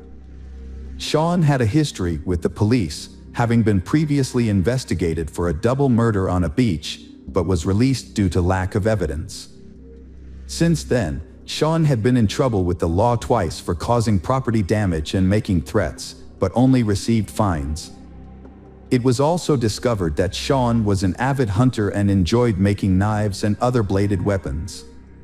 People who knew him described him as antisocial, aggressive, and unpredictable. After killing his brother, Sean tried to run away but was caught almost immediately. The police decided to take another look at Sean's possible involvement in a crime that happened 13 years ago. They found useful information on his social media page, where he had posted pictures of his large collection of weapons and talked about his supposed psychic abilities. According to his posts, Sean believed he was on a special mission and was receiving instructions from outer space. Sean's behavior initially led police to suspect that he had serious mental health issues. He refused to cooperate with the investigation, spoke incoherently, and maintained his innocence. A new lead was found by investigators who examined private messages on the deceased brother's social media page, something no one anticipated. In 2006, a $50,000 reward had been offered for information about a double homicide case. Sean's former girlfriend had messaged his brother, suggesting that she could claim the reward by turning Sean in. It appeared that both the girlfriend and the brother had knowledge about the case, but they had chosen to remain silent. Unfortunately, it was no longer possible to question either of them, as the brother had been shot and the girlfriend had died in a car accident 2 years earlier. However, when Sean was shown the printouts of the messages between his former girlfriend and his brother, he made a shocking confession. Despite his initial denials, Sean began to provide a detailed account of the events surrounding the double homicide. His recollection of the details was vivid, even though more than 13 years had passed since the crime occurred. One evening, a man left his house with a Marlin rifle, planning to hunt in a nearby wooded area. However, after wandering aimlessly for a couple of hours, he decided to head down to a nearby beach, which he believed was a good spot to find wild boars. As he walked along the shore, he came across 2 sleeping bags with a young man and woman asleep inside. He stood there watching them for several minutes, when suddenly he heard voices in his head telling him to kill them. The man claimed that this was a mission from outer space that he had to carry out. So, he pointed his rifle directly at the young man's head and fired, instantly killing him. The sound of the shot woke she, but before she could even process what was happening, the man fired again, killing her as well. He then picked up the spent casings and put them in an empty beer can he had been carrying. Later, he threw the can into some bushes in his father's backyard, where he also hid the rifle, asking his father to keep it for him. Sean's father hid the murder weapon in the cellar of his old barn without asking any questions. Remarkably, Sean's account of the crime was later confirmed. When the barn eventually collapsed, the rifle was discovered at the site, and a beer can with shell casings was still hidden in the overgrown bushes in the backyard. The property's abandonment after Sean's father passed away in 2009 had helped preserve these key pieces of evidence. A beer bottle found on the beach was initially considered evidence, but it was later discovered to be unrelated to the crime. Sean claimed that voices in his head ordered him to commit violent acts and that he was not aware of his actions when he committed the crime. His defense argued that Sean was mentally ill and unfit to stand trial. The court relied on expert psychiatrists to assess the validity of these claims. The psychiatric evaluation found that Sean did indeed suffer from multiple mental health disorders, which were exacerbated by his use of alcohol and prohibited substances. However, the evaluation also showed that at the time of the crime, Sean acted with deliberation and careful planning, fully aware of his actions and the need to cover his tracks to avoid detection. Specifically, Sean deliberately killed the young man first, knowing that she would be less able to resist or defend herself if anything went wrong. Sean carefully removed the casings and handed the rifle to his father, instructing him to conceal it. Although psychiatrists diagnosed Sean with mental issues, they concluded he was mentally fit to stand trial and be held accountable for his actions. Notably, his family and former girlfriend were aware of or suspected his involvement in the double homicide, yet none of them reported him to the police. Sean's trial took place in the spring of 2019, nearly 15 years after the double homicide. On June 17, 2019, he was sentenced to 2 consecutive life terms without parole, plus an additional 94 years for killing his brother in 2017. He is currently serving his sentence in a special prison unit for inmates with mental disorders. Due to his continued claims of hearing voices and aggressive behavior, he is closely monitored to prevent harm to himself or others. The motive behind the double homicide was never established. According to reports, Sean randomly encountered they sleeping on the beach and decided to end their lives without apparent reason. Welcome back, detectives. Let's dive into another horrible case, the case of Luz Maria Lopez. Luz Maria Lopez was born on March 17, 1995, in San Cristobal, Verapaz, a small town, to a modest family. She was the youngest of 2 children. Her parents, Al Morales and Brian, raised her along with her older brother, Omar. Luz Maria's early life was marked by a serious health scare. As an infant, she nearly died due to an intestinal obstruction and underwent a complex surgery. Although her doctors were uncertain about her chances of recovery, her mother's prayers and faith played a significant role in Luz Maria's survival. Fortunately, the surgery did not affect Luz Maria's development. She grew up to be a healthy and active child. During her school years, Luz Maria was a sporty. She was actively involved in gymnastics, athletics, and classical dance. She easily makes friends with everyone and got along with people from different backgrounds.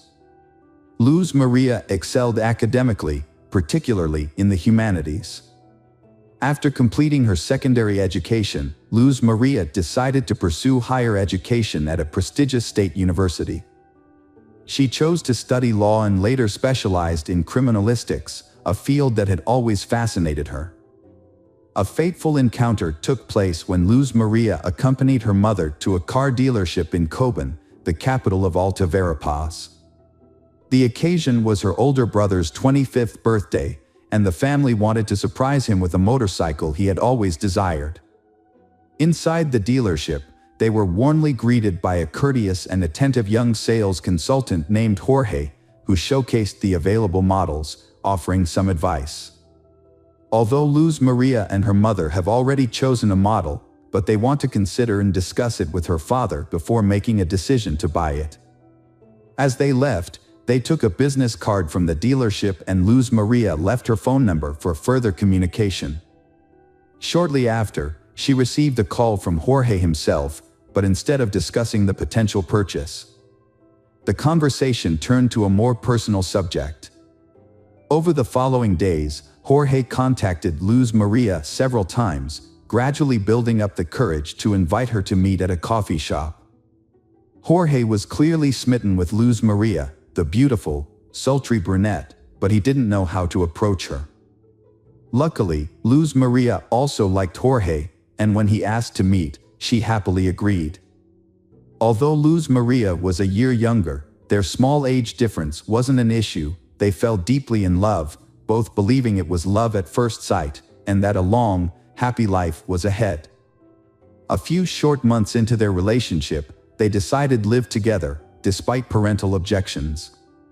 They had a small, private wedding, attended only by close friends and family.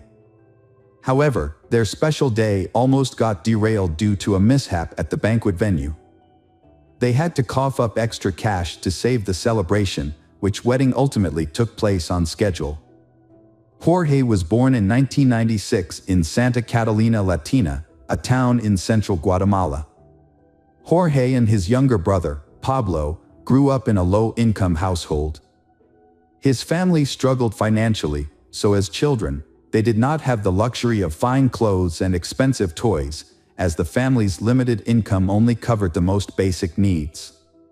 Even though Jorge grew up in difficult circumstances, he seemed to have no motivation to change his life for the better.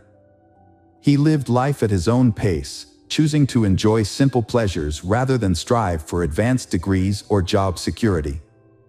Those who knew Jorge described him as introverted, unsociable, and having few close relationships, especially with women.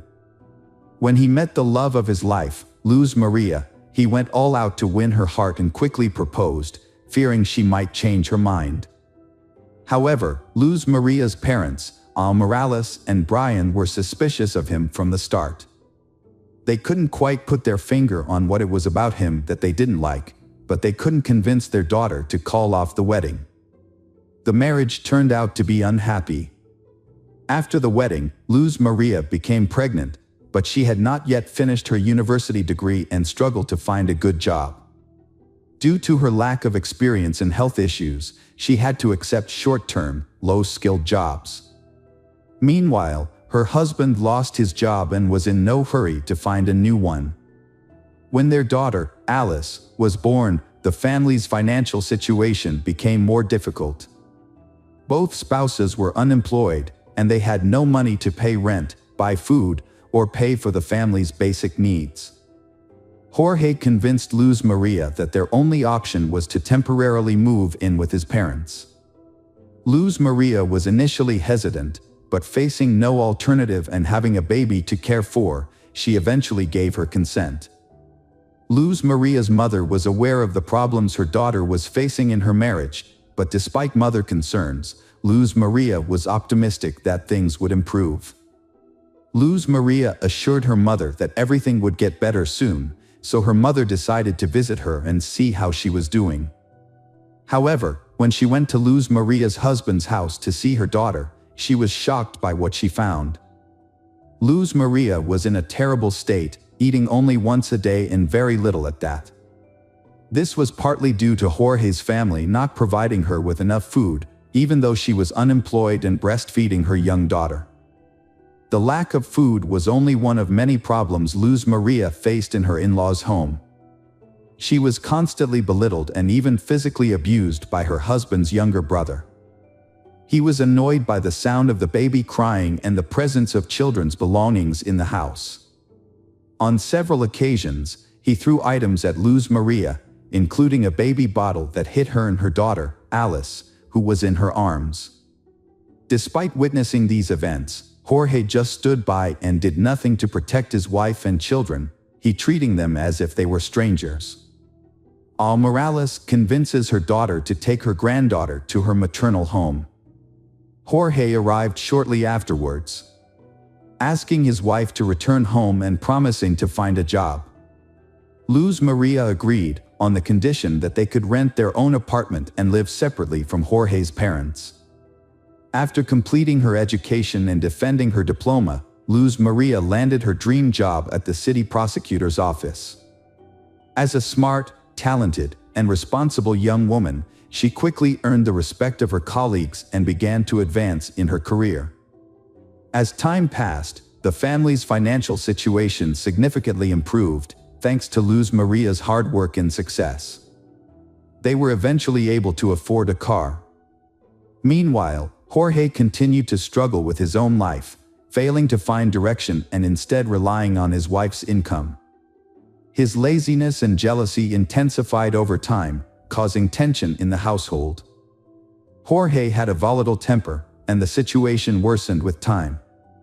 Jorge was a man who preferred a life of leisure, spending most of his time at home watching TV, drinking beer with friends, and relying on his wife's income.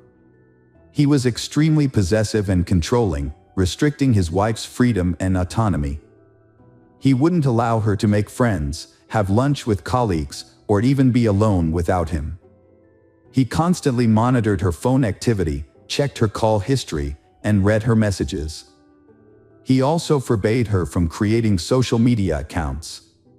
When they were alone at home, Jorge's behavior was just as bad. He frequently blamed his wife for all their problems, and never took responsibility for his actions. When they lived with his parents, Jorge failed to stand up for his wife, instead watching as she was humiliated, insulted, and even physically abused by his relatives. Jorge frequently resorted to physical violence in their relationship. He had a controlling attitude towards his wife, Luz Maria, and wrongly believed she would accept his abusive treatment. Their neighbors frequently heard screams coming from their house and witnessed signs of physical abuse on Luz Maria's face and body. Luz Maria had tried to leave her husband multiple times, taking their daughter and moving in with her parents. However, her husband would always show up, beg for forgiveness on his knees, and promise to change. Despite her parents' warnings to leave him, Luz Maria would forgive her husband and give him another chance. On December 15, 2020, after another violent argument, Luz Maria took their 3-year-old daughter, Alice, fled to her mother's house in tears. The next day, Jorge arrived, but it was unclear whether he was seeking reconciliation with his wife or just wanted his car back. He claimed to have found a new job and promised that their lives would improve, swearing that he would never physically harm Luz Maria again. Luz Maria believed him once more and returned to their rented apartment with her husband. In January 2021, Jorge failed to get a job as promised and stole the money Luz Maria had earned, leaving their family with nothing. Luz Maria called her mother to complain, and her mother agreed to meet with her to give her some money until she received her next salary. However, on January 19th, Luz Maria failed to show up and was unreachable by phone, which was unusual for her. Concerned for her daughter's well-being, Morales went to Luz Maria's workplace the next day and found that she had not shown up for 2 consecutive days and had not been in contact with anyone. Around the same time, Jorge was also looking for Luz Maria. He went to the prosecutor's office claiming they had a fight and assuming she had gone to her mother's house. However, Morales suspected that he was lying and immediately went to the police to report Luz Maria missing. That same day, a nationwide alert system was launched under the codename Isabel Claudina. This system was originally designed to facilitate urgent searches for missing young women. When the massive search began, her husband, Jorge, was immediately identified as the lead suspect. In fact, he was the only suspect. Luz Maria had no enemies, and there was no reason to believe she had been kidnapped. The last person to see her alive was Jorge himself. Jorge denied any involvement in Luz Maria's disappearance, claiming he had been searching for her and was outraged to be considered a suspect. Jorge's story had several holes in it, and he couldn't give a clear reason for not telling the police about his wife's disappearance on the same day it happened. If Jorge thought Luz Maria was at her mother's house, it wasn't clear why he didn't call or visit her there. On January 22nd, municipal workers stumbled upon the body of Luz Maria Lopez while responding to a clogged storm drain near the road. When they lifted the grate, they found the large plastic bag containing charred human remains. The workers immediately reported the discovery to the police, suspected that the body might be that of Luz Maria. Forensic experts confirmed that the remains belonged to she, and Luz Maria's parents and brother identified the body despite its severe disfigurement from fire. Notably, the body was found on the same street as the prosecutor's office where Luz Maria worked. Despite the body's severe burns, pathologists determined that Luz Maria had been severely beaten and died from asphyxia. Evidence of internal hemorrhages, fractures sustained while she was still alive, and caked blood in her nose and mouth supported this conclusion. Deep marks on her neck also indicated strangulation. At the time of the discovery of the body, no new suspects had emerged. Luz Maria's parents were convinced that their son-in-law, Jorge, was responsible for the brutal murder of their daughter. As a result, Jorge was immediately taken into custody, and investigators began to look into the motive behind the crime. Experts in psychology and criminal behavior were consulted to examine the relationships within the family and the marriage. During the investigation, Luz Maria's mother, Morales, provided an audio recording that had been sent to her anonymously by a neighbor who had witnessed their frequent arguments. The recording captured a heated argument between they, in which Luz Maria frantically screams and cries for help, accompanied by the faint sounds of a child crying in the background.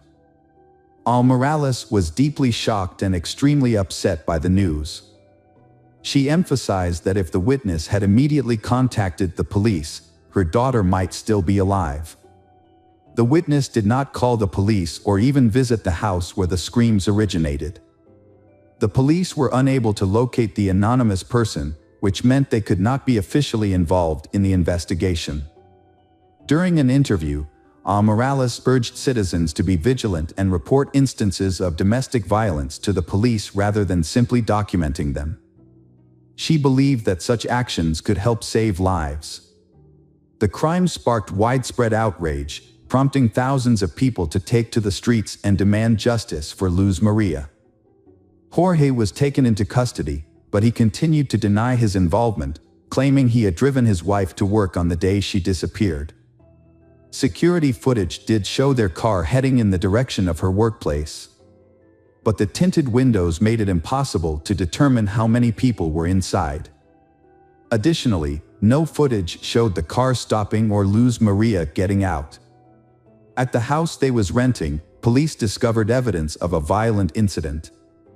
There were faint blood stains and drag marks, suggesting that this was where the brutal attack had occurred. Further evidence was discovered in the trunk of the family car, where microscopic fragments of burnt human flesh were found. The investigators also became interested in a recent purchase made by a double orthopedic mattress. Specifically, they were interested in the dense polyethylene wrapping that came with the mattress. A comparative analysis revealed that Jorge had used this wrapping to package the burnt remains of Luz Maria. Additionally, several neighbors came forward as witnesses, reporting that they had frequently heard Jorge yelling at his wife and threatening to kill her. Just days before Luz Maria's disappearance, Jorge had been overheard shouting that he would kill her if she tried to leave him, and that he would hide her body so well that no one would ever find it. Criminologists used collected data and witness testimony to reconstruct the events surrounding the crime. On the night of January 19, 2021, a brutal murder took place. The day before, Luz Maria and her husband, Jorge, had a violent argument. Jorge physically assaulted her. On this occasion, his rage escalated, causing him to strike his wife multiple times.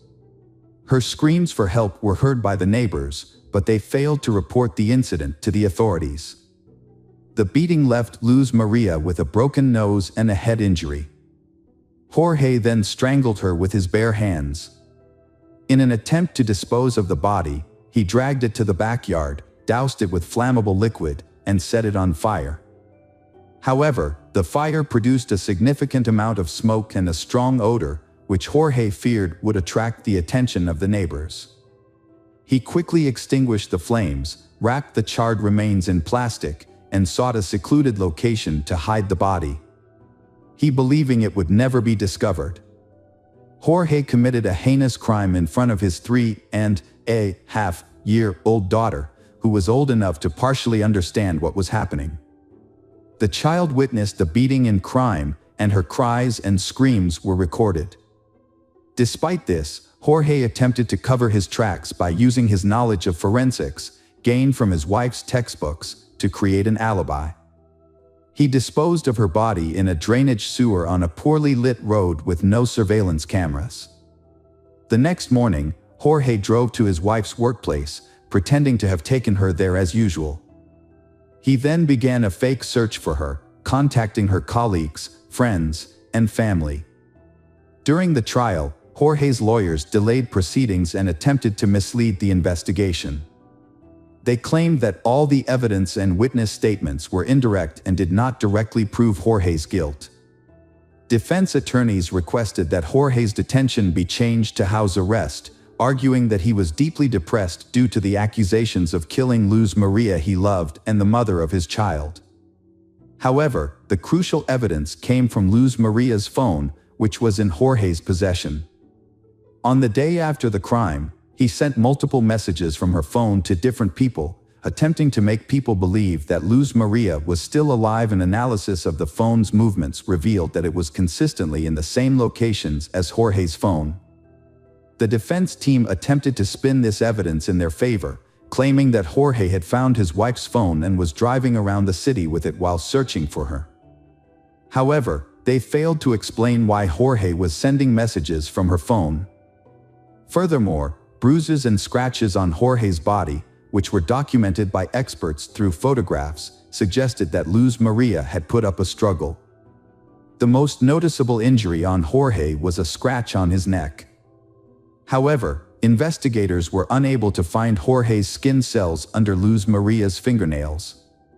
Despite several questionable points in the case, the prosecutor pushed for the maximum possible sentence. The defendant was found guilty of brutally murdering his wife in October 2022. Jorge was sentenced to 50 years in prison, despite maintaining his innocence. Custody of their young daughter, Alice, was awarded to her maternal grandparents. The grandparents expressed that their granddaughter had given their lives new meaning. Hi everyone, thanks for returning. Let's unravel another perplexing mystery, the case of Sarah Foxwell. Sarah Foxwell was born on May 18, 1998, in Salisbury, Maryland, into a large family with 2 sisters and 4 brothers. Her mother had 3 additional children from a previous marriage. After her parents divorced, Sarah's mother struggled to care for her children alone. She worked long hours, so the children often stayed with relatives. As the middle child, Sarah played a peacemaking role, usually managing to bring her siblings together despite their frequent arguments.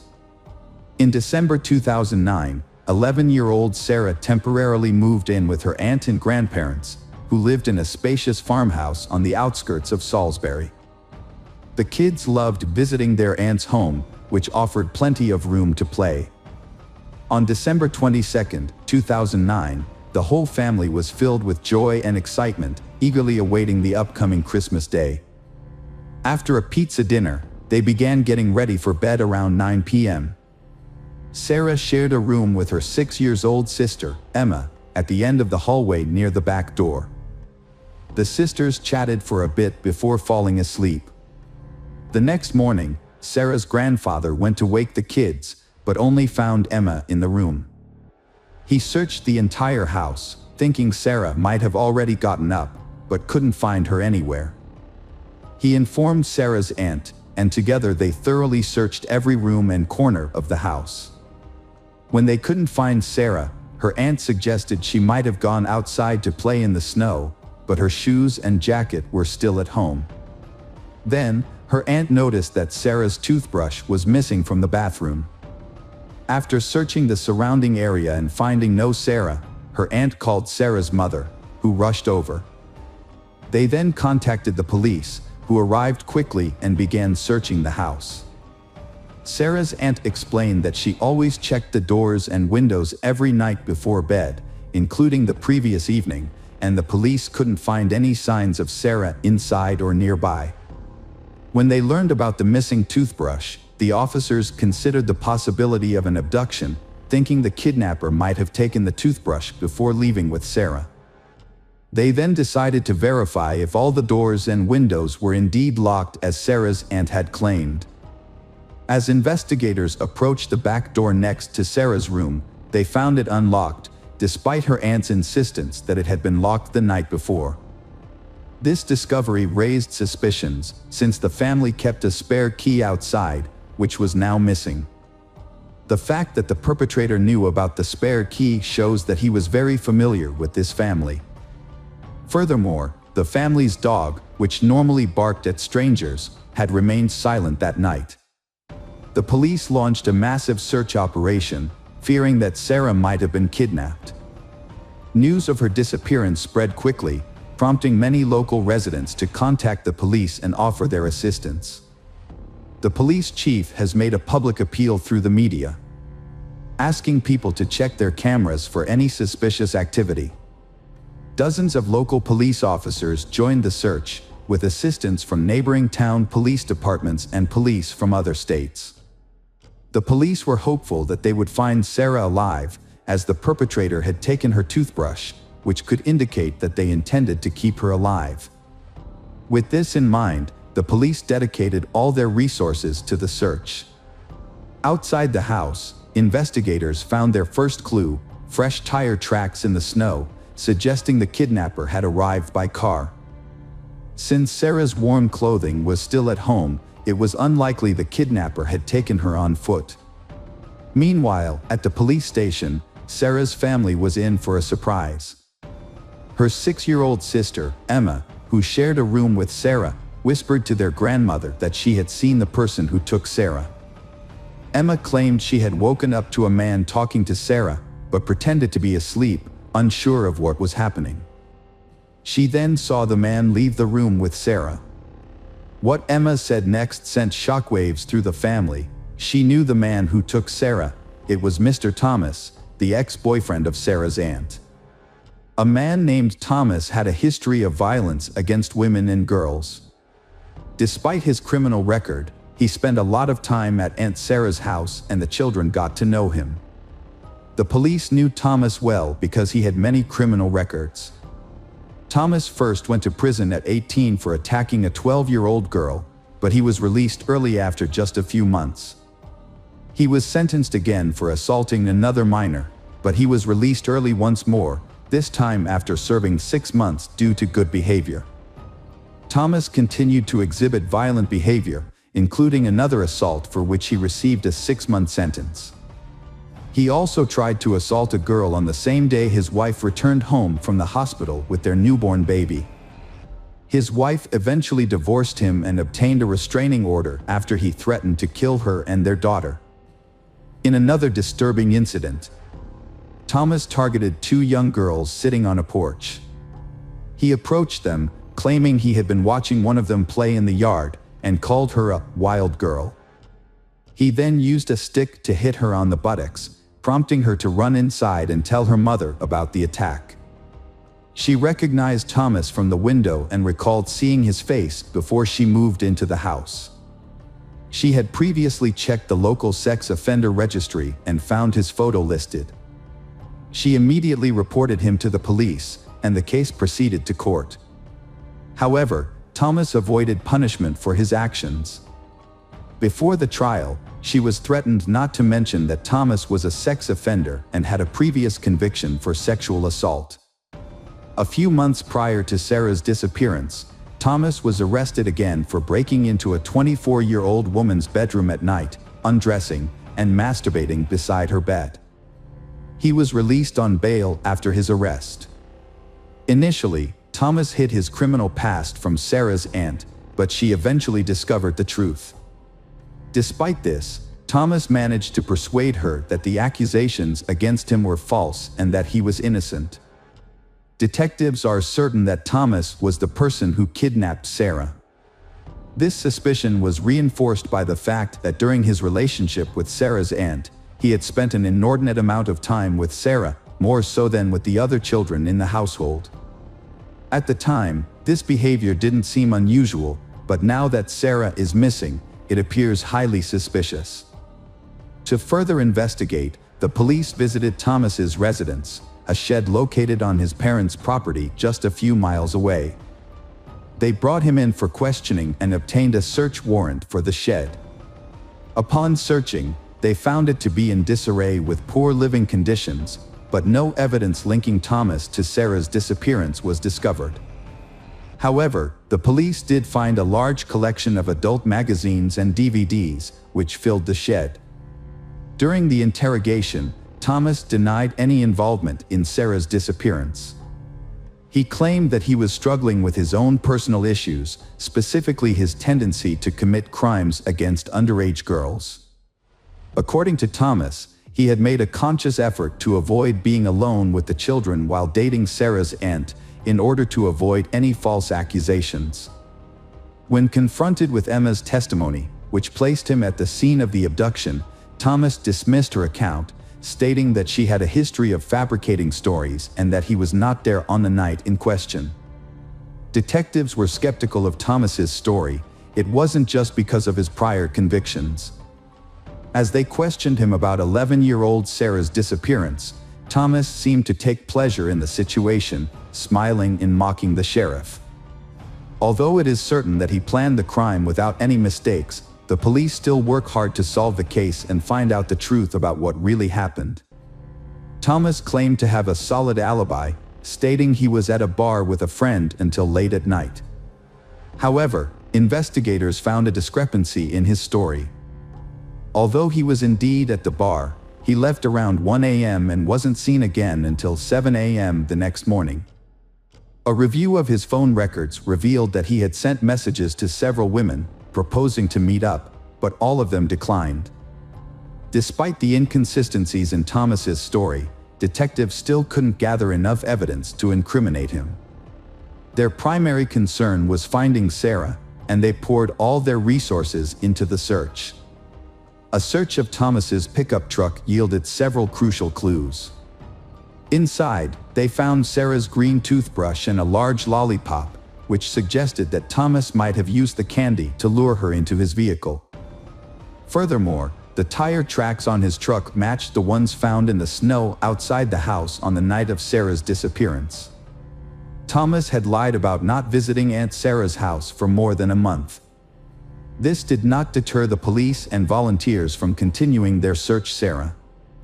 They searched extensively, covering many miles around her house, checking abandoned buildings, forests, ravines, and bodies of water. K-9 units and helicopters assisted in the search. The community provided immense support to the police efforts, with hundreds signing up to volunteer. The poor weather and upcoming holidays did not dampen the search, but unfortunately, the efforts yielded no results. The search party resumed early the next morning, with their numbers increasing rather than dwindling. Eventually, the number of volunteers swelled to 3,000 people.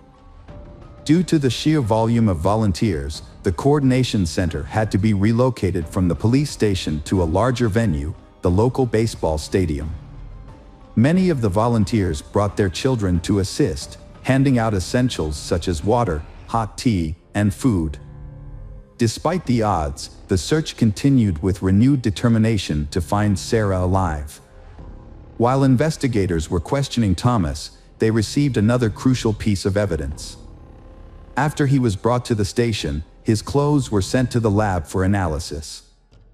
Experts discovered foreign DNA on Thomas's underwear, which they compared to a DNA sample from Sarah's belongings. The results showed a complete match, leading detectives to a disturbing conclusion. It appeared that Thomas had sexually assaulted Sarah after abducting her. Despite the lack of progress in the search, thousands of people gathered on Christmas Day, December 25th, to continue looking for Sarah. Meanwhile, investigators obtained GPS data from Thomas's phone, which showed the cell towers his phone had connected to, although the exact locations were not provided. Police discovered that on the night Sarah vanished, her phone had connected to 3 cell towers, allowing them to narrow down the search area to a roughly triangular zone. Investigators focused on this location, located near the state border, about 8 miles from Sarah's aunt's home.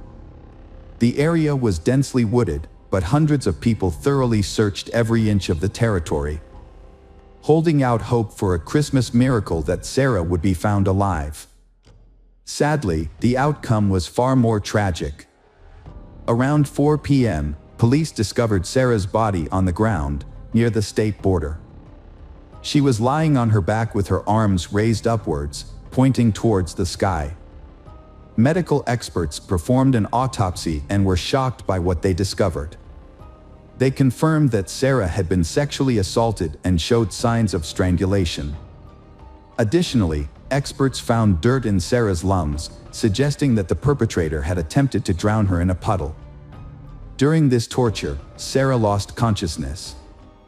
The experts also found evidence that Sarah had suffered severe burns. It is believed that the perpetrator may have left her lying in the forest for some time, went to get gasoline, and then returned to set Sarah on fire. Significantly, traces of smoke were found in her lungs, indicating that she was still alive when the fire was set. This also explains why her hands were raised and pointing to the sky. Likely a reflex reaction to the fire. The sheer cruelty of these actions shocked and horrified everyone involved in the case, including the detectives. After reconstructing the case, the investigators' main goal is to ensure that the perpetrator, Thomas, receives the death penalty. Thomas continued to deny any involvement in Sarah's disappearance, but the evidence against him was substantial. After discovering Sarah's body, forensic experts found several strands of hair and pieces of fabric from Sarah's pajamas on the front seat of Thomas's pickup truck, further linking him to her kidnapping. Based on all the evidence, it is very unlikely that Thomas will escape punishment. The trial was delayed for over a year, but it never took place. In early 2011, the prosecution offered Thomas a plea deal. Under the terms of the agreement, Thomas would plead guilty and receive a life sentence, rather than facing the death penalty. While this deal may seem lenient considering Thomas's crimes, there were valid reasons for accepting it. A key consideration was that Sarah's younger sister would have to testify multiple times in court, facing the man who had murdered her sister. Sarah's kidnapping and murder were devastating for her family, and there was a risk that the trial's outcome might not bring them the justice they sought. Due to uncertainty about securing the death penalty, the prosecution presented a plea deal. This deal meant that Thomas would not receive the death penalty, and in return, he would plead guilty to the crime. The terms of the deal also ensured that Thomas would not be eligible for early release from prison. Another issue was that the state governor at the time opposed the death penalty. Ultimately, Thomas agreed to the deal and confessed to the detectives, revealing details they already knew. He admitted to tricking Sarah into leaving her house with him, then taking her away, sexually assaulting her, and killing her.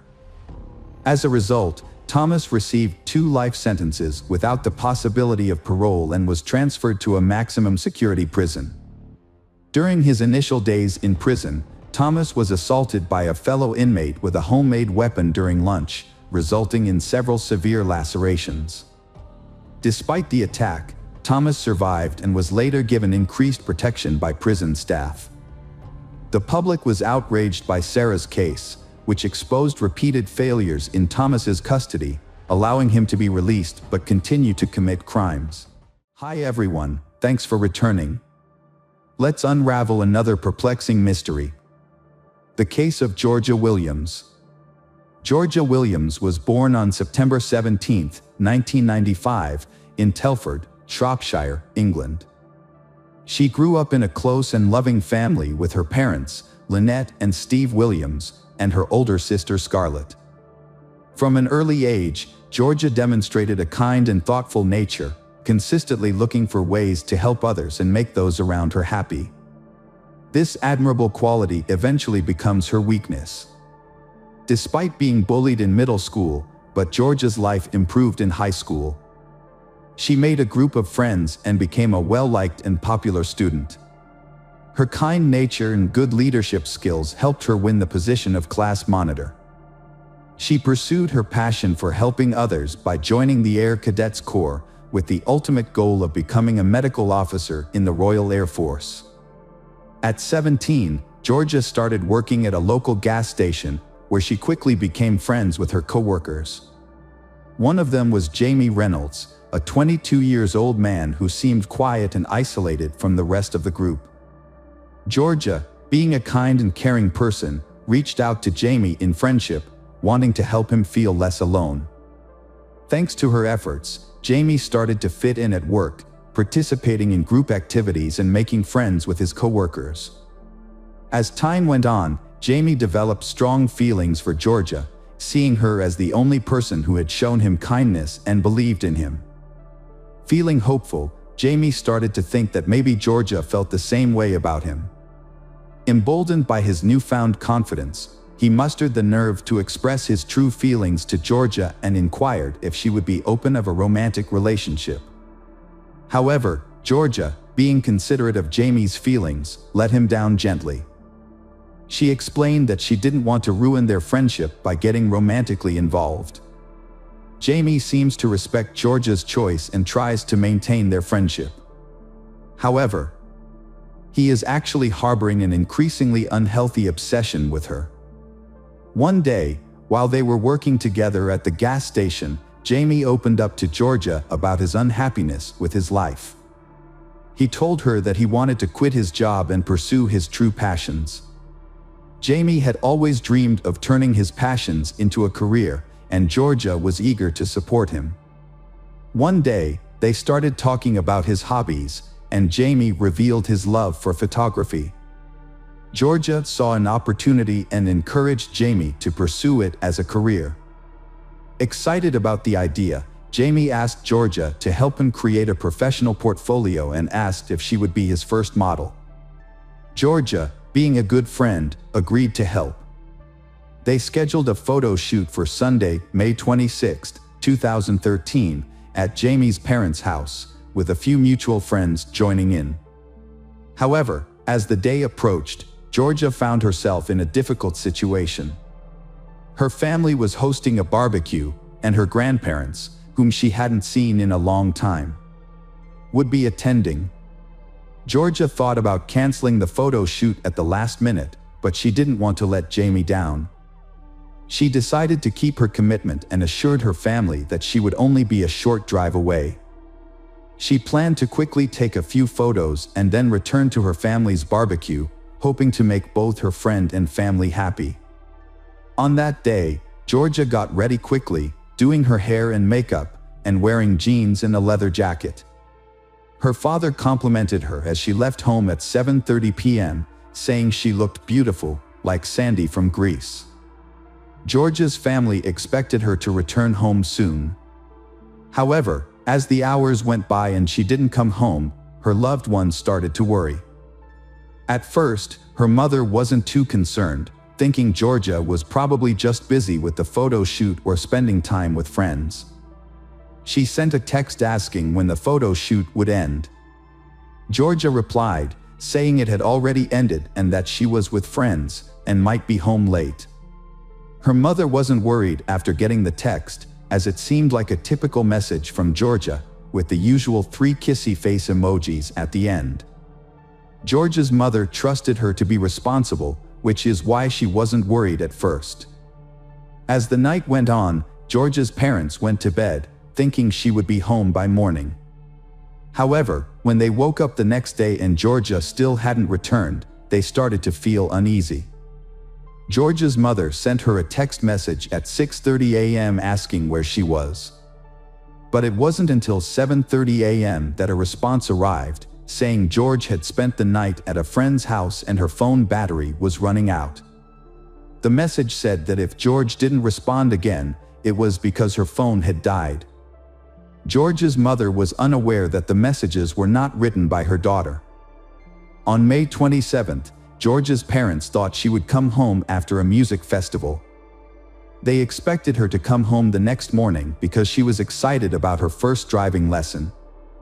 As the night went on and George didn't come home, her parents became more and more anxious. They stayed up late waiting for her, but there was no sign of her. They contacted relatives and friends to see if anyone had heard from George, but no one had seen or heard from her in days. This makes them even more insecure and unsure of what is going on. When Georgia failed to return home the next morning for her scheduled driving lesson, her family quickly reported her missing to the police. They gave the police all the information they had, but they only knew that Georgia had been to a photo shoot at Jamie Reynolds' home and nothing about her whereabouts after that. The police started investigating and focused on Jamie Reynolds. What they found out about him was alarming and raised concerns for Georgia's safety. It turns out that in 2008, Jamie got into trouble with the law for assaulting and attempting to strangle a teenager. Despite the seriousness of the incident, he was let off with a warning and not charged. When the police discovered this, they suspected Jamie even more and considered him the main suspect in George's disappearance. They went to his home, but no one answered. They broke in. They searched the premises but couldn't find Jamie, so prompting a large-scale manhunt to track him down. After conducting a thorough investigation at the petrol station, it was clear that none of Jamie and George's co-workers had seen them. Their absence from work was unusual and raised concerns, as it was out of character for both of them. Although Jamie's parents were away on vacation, but they had already given the authorities key details about Jamie's van, such as its registration information. The police in Shropshire quickly shared this information with police agencies nationwide, asking them to be on the lookout for the van. Soon, authorities located Jamie in Glasgow, Scotland, which is 428 miles away from his home. His abrupt departure from the country, which came without warning, raised concerns and hinted at a potential problem. On May 30th, police in Glasgow arrested Jamie Reynolds at a local hotel due to suspicions of kidnapping Georgia. They immediately questioned him about Georgia's location, but Jamie claimed he didn't know where she was and provided no useful information to the investigators. He was then taken to Shropshire for more questioning. Meanwhile, George's family and friends waited nervously for news, but what they heard about the investigation was deeply upsetting. The lack of progress was crushing, making their pain even worse. With Jamie in custody as the main suspect, the police searched his home for evidence. During the search, they found a camera with an SD card, but their hopes of finding important clues were crushed when they discovered that all the files had been deleted. The camera was sent to the police station for forensic analysis, where experts worked to recover the deleted files. Eventually, they managed to retrieve the data, revealed a shocking secret to the investigation. Among the recovered files are several images taken on the day Georgia went missing, providing a haunting look at she's final moments.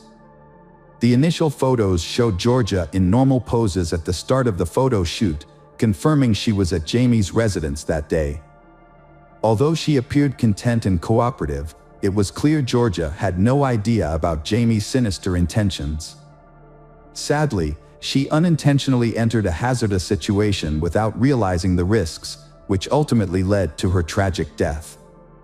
As authorities went through the images, the tone became increasingly dark and unsettling. Subsequent photos reveal a series of harrowing incidents, depicting a distressed Georgia stripped of her clothes, standing weakly on a red recycling bin. Her hands appear to be tied behind her back with a rope hanging ominously above her. The footage captured Jamie Reynolds' horrific act. He filmed Georgia's final moments, showing her desperate struggle for breath. He later committed heinous acts of necrophilia, violating her lifeless body in various rooms of the house. Jamie's parents' bed was where he further compounded the horror. He took hundreds of additional photos showing Georgia in degrading positions, documenting his depravity. He stripped her of her jewelry, keeping them as trophies of his horrific crime. The police conducted a thorough search of Jamie's home and found a large collection of explicit photographs and videos, including content that depicted extreme violence, sexual assault, and murder. It was discovered that Jamie was not only in possession of these materials, but also actively involved in creating content that featured violent acts. Jamie's parents were alerted to their son's disturbing interests and immediately ended their vacation to meet with authorities. They revealed that Jamie had been exposed to violent and explicit content from the age of 14. It is possible that he was exposed to such content even earlier. Although his parents tried to intervene by blocking access to certain websites, Jamie found a way to circumvent their efforts. At the age of 14, he contacted the internet provider and set up his own private Wi-Fi connection, which allowed him to continue accessing the blocked websites without his parents' knowledge. When Jamie's parents first found out he was watching these videos, they became worried and contacted the police and Child Protective Services. However, the authorities said they couldn't take any action because watching such content wasn't against the law.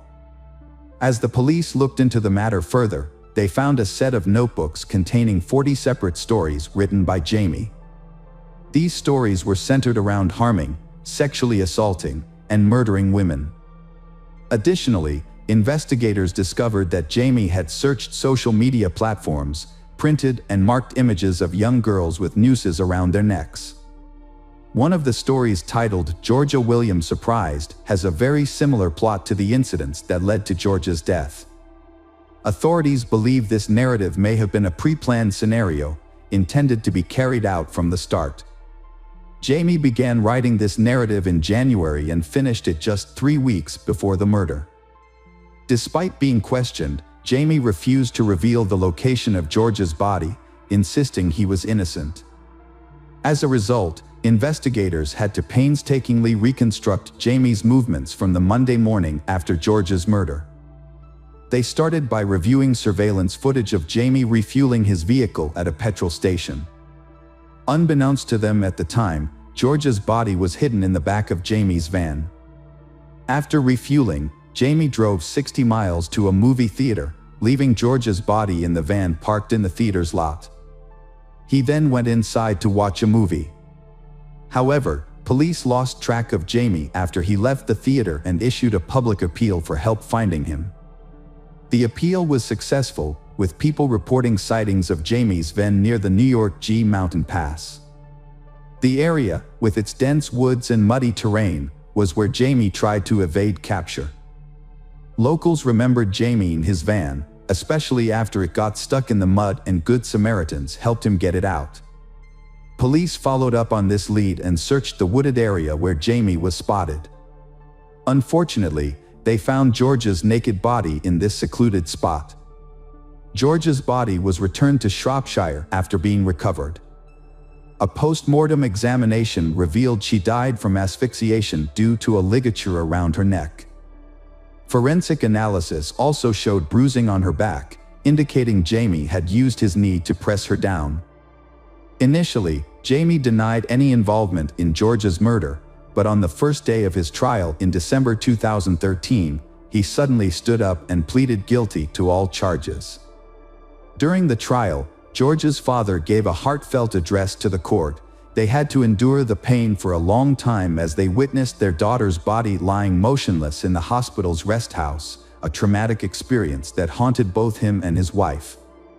The trial also uncovered Jamie's previous run-ins with the law. In 2008, he received a warning from a judge for keeping a 1-year-old girl captive in his home. A disturbing incident foreshadowing Georgia's tragic death. In 2011, Jamie was criticized for recklessly backing his car into a girl's vehicle. This incident occurred after the girl had turned down his romantic advances. Although the case was eventually closed, Judge Mr. Justice Wilkie expressed serious concerns about Jamie's behavior, calling him a sexual deviant and warning about his potential to become a dangerous serial offender. As a result, Jamie received a whole life term, a sentence typically reserved for the most severe crimes, meaning he would spend the rest of his life in prison without parole. At the time, Jamie was the 46th person to receive this sentence and the youngest person in history to be given a whole life term.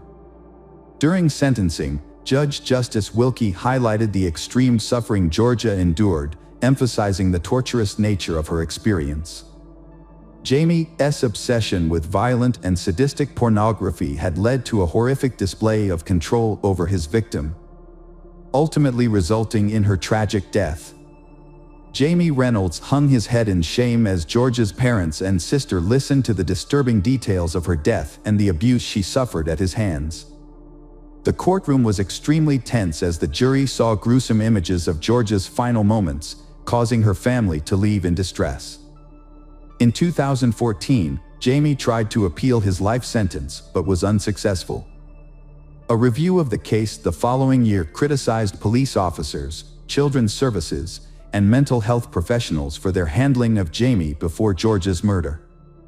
The review found that these agencies failed to work together properly, despite Jamie having come to the attention of law enforcement 5 years earlier for attempting to strangle another girl. Georgia's parents were deeply saddened by the report, regretting the missed chances to intervene and prevent their daughter's death. They stated that they cried when they read about the agency's failures, as it was clear that Jamie was likely to commit murder. They believed that Georgia's death could have been prevented.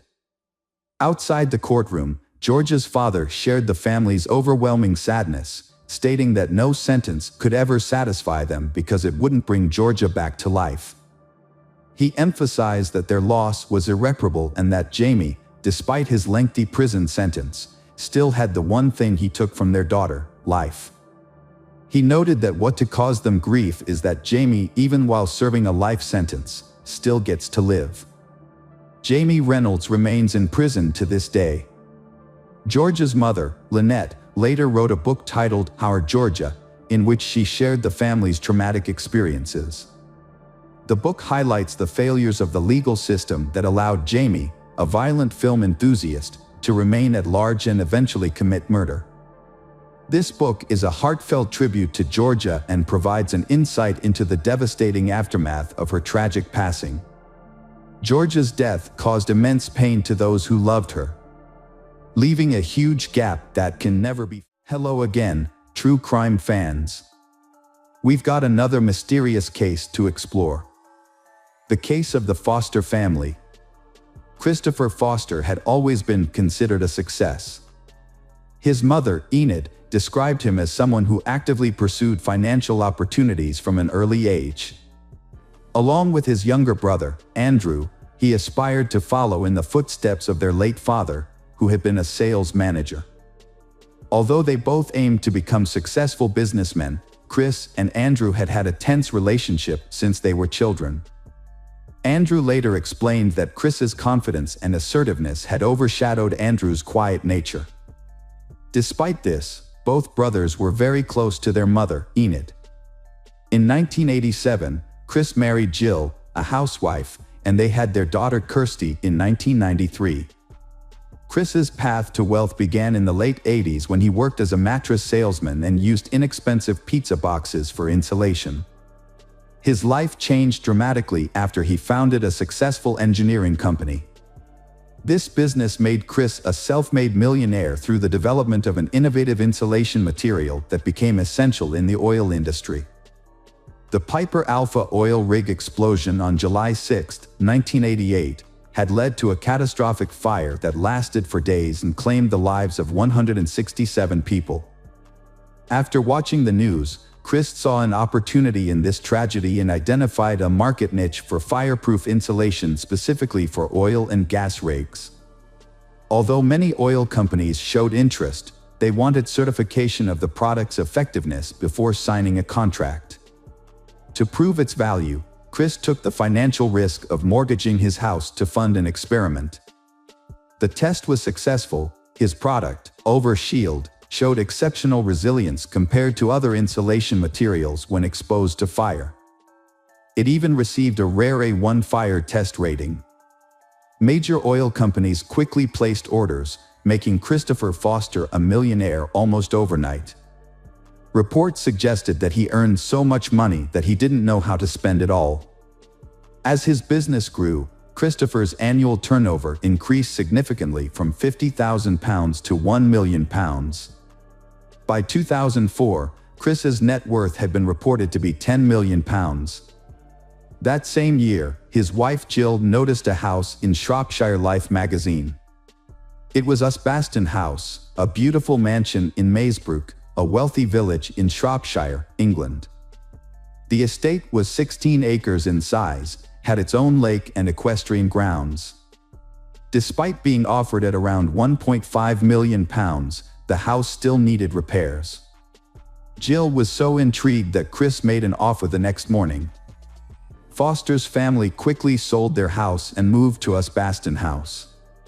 Chris then invested a further £50,000 to install a swimming pool and landscape the property. After settling down, Chris led a lavish lifestyle. He bought 2 Porsches, one for himself and one for Jill, a James Bond-style Aston Martin, Range Rovers, and many other vehicles. Their daughter Kirsty attended a private boarding school and Chris also bought her several horses.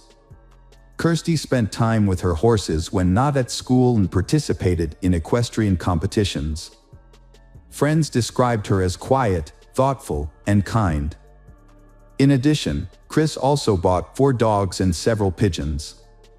He further enhanced their lives by hiring a butler and a personal assistant, and the house had antique furniture worth more than £200,000. Chris's most expensive hobby was his passion for shooting, demonstrated by his expensive gun collection, each costing between £12,000 and £12,500, equivalent to nearly $20,000 at the time. Chris often attended shooting parties that could last 3 days, with bills running up to £8,000. He had a habit of leaving guns around the house. Occasionally, when pigeons made a mess of Chris's car, he would shoot them, much to Jill's frustration. In one disturbing incident, when Kirsty's black Labrador began disturbing the sheep, Chris was unable to control the dog and let it down a country road to shoot it in the head. Chris was a successful businessman but lacked a long-term vision. Notoriously impulsive, he craved instant gratification and was quick to cut ties with people who annoyed him. Chris enjoyed being admired and envied by others for his wealth, and social status was very important to him.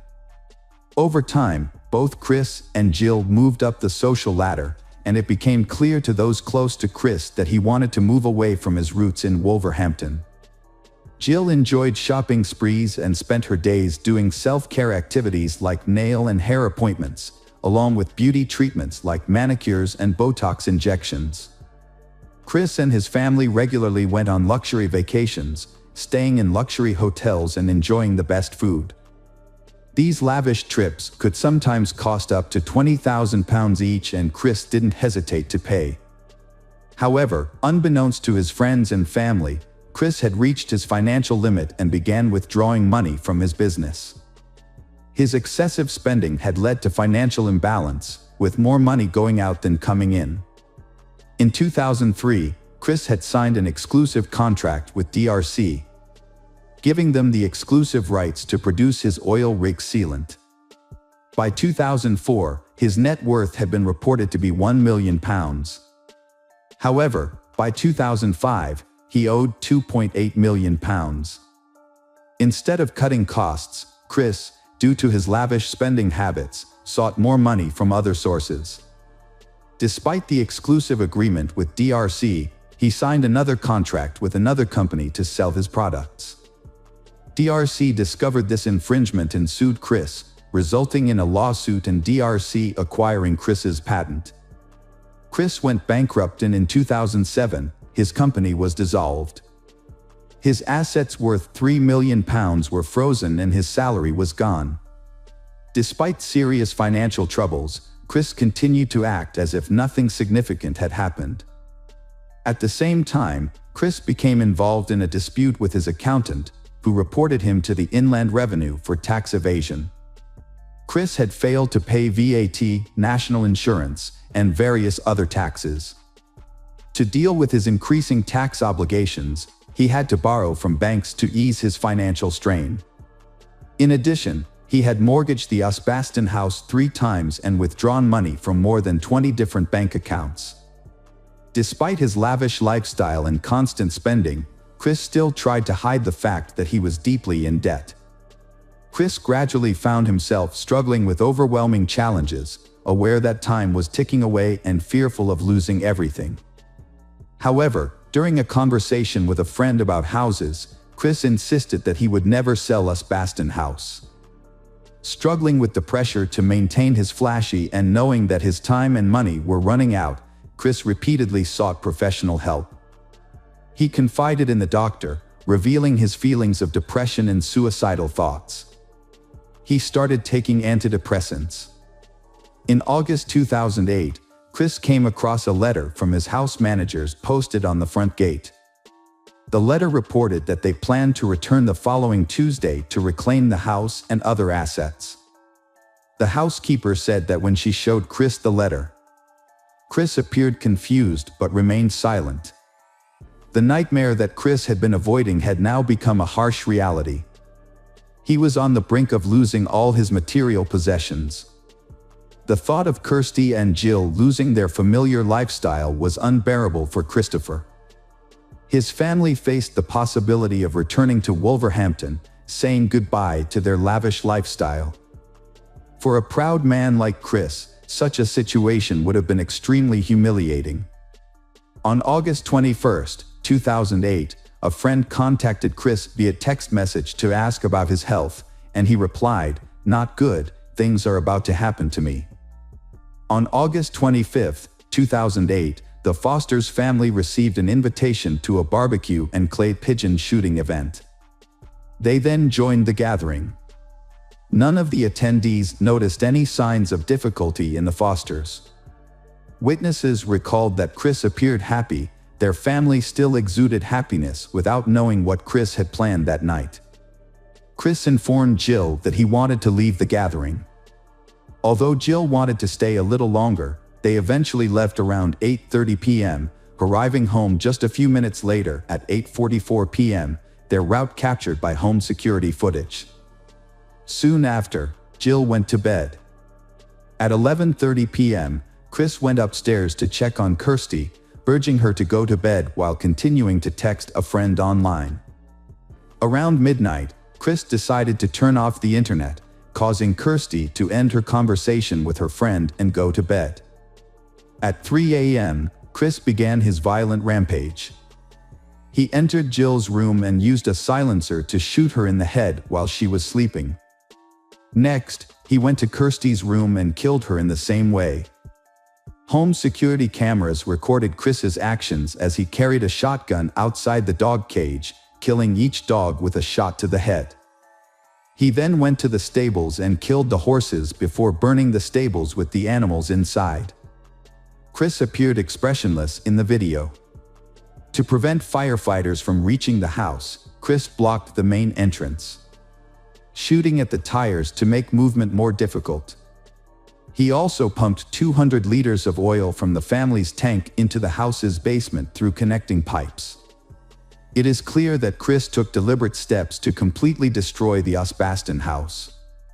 His actions appeared to have been motivated by a desire to prevent others from acquiring property that he could not keep. Chris burned down his house and covered his car and belongings in oil.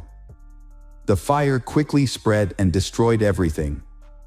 Chris, still carrying a rifle, went back into the house and lay down next to Jill's body in the bedroom, holding her as flames engulfed them. At 4:11 a.m., the security cameras stopped working.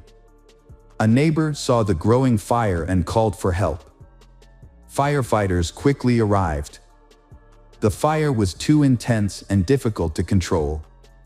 As firefighters tried to put out the fire, neighbors watched the building burn, worried for those inside. In the following days, the media called in to search for Foster's family, but all efforts were unsuccessful. Because of Chris's wealth, the authorities opened an investigation, initially suspecting that the Foster family had been kidnapped.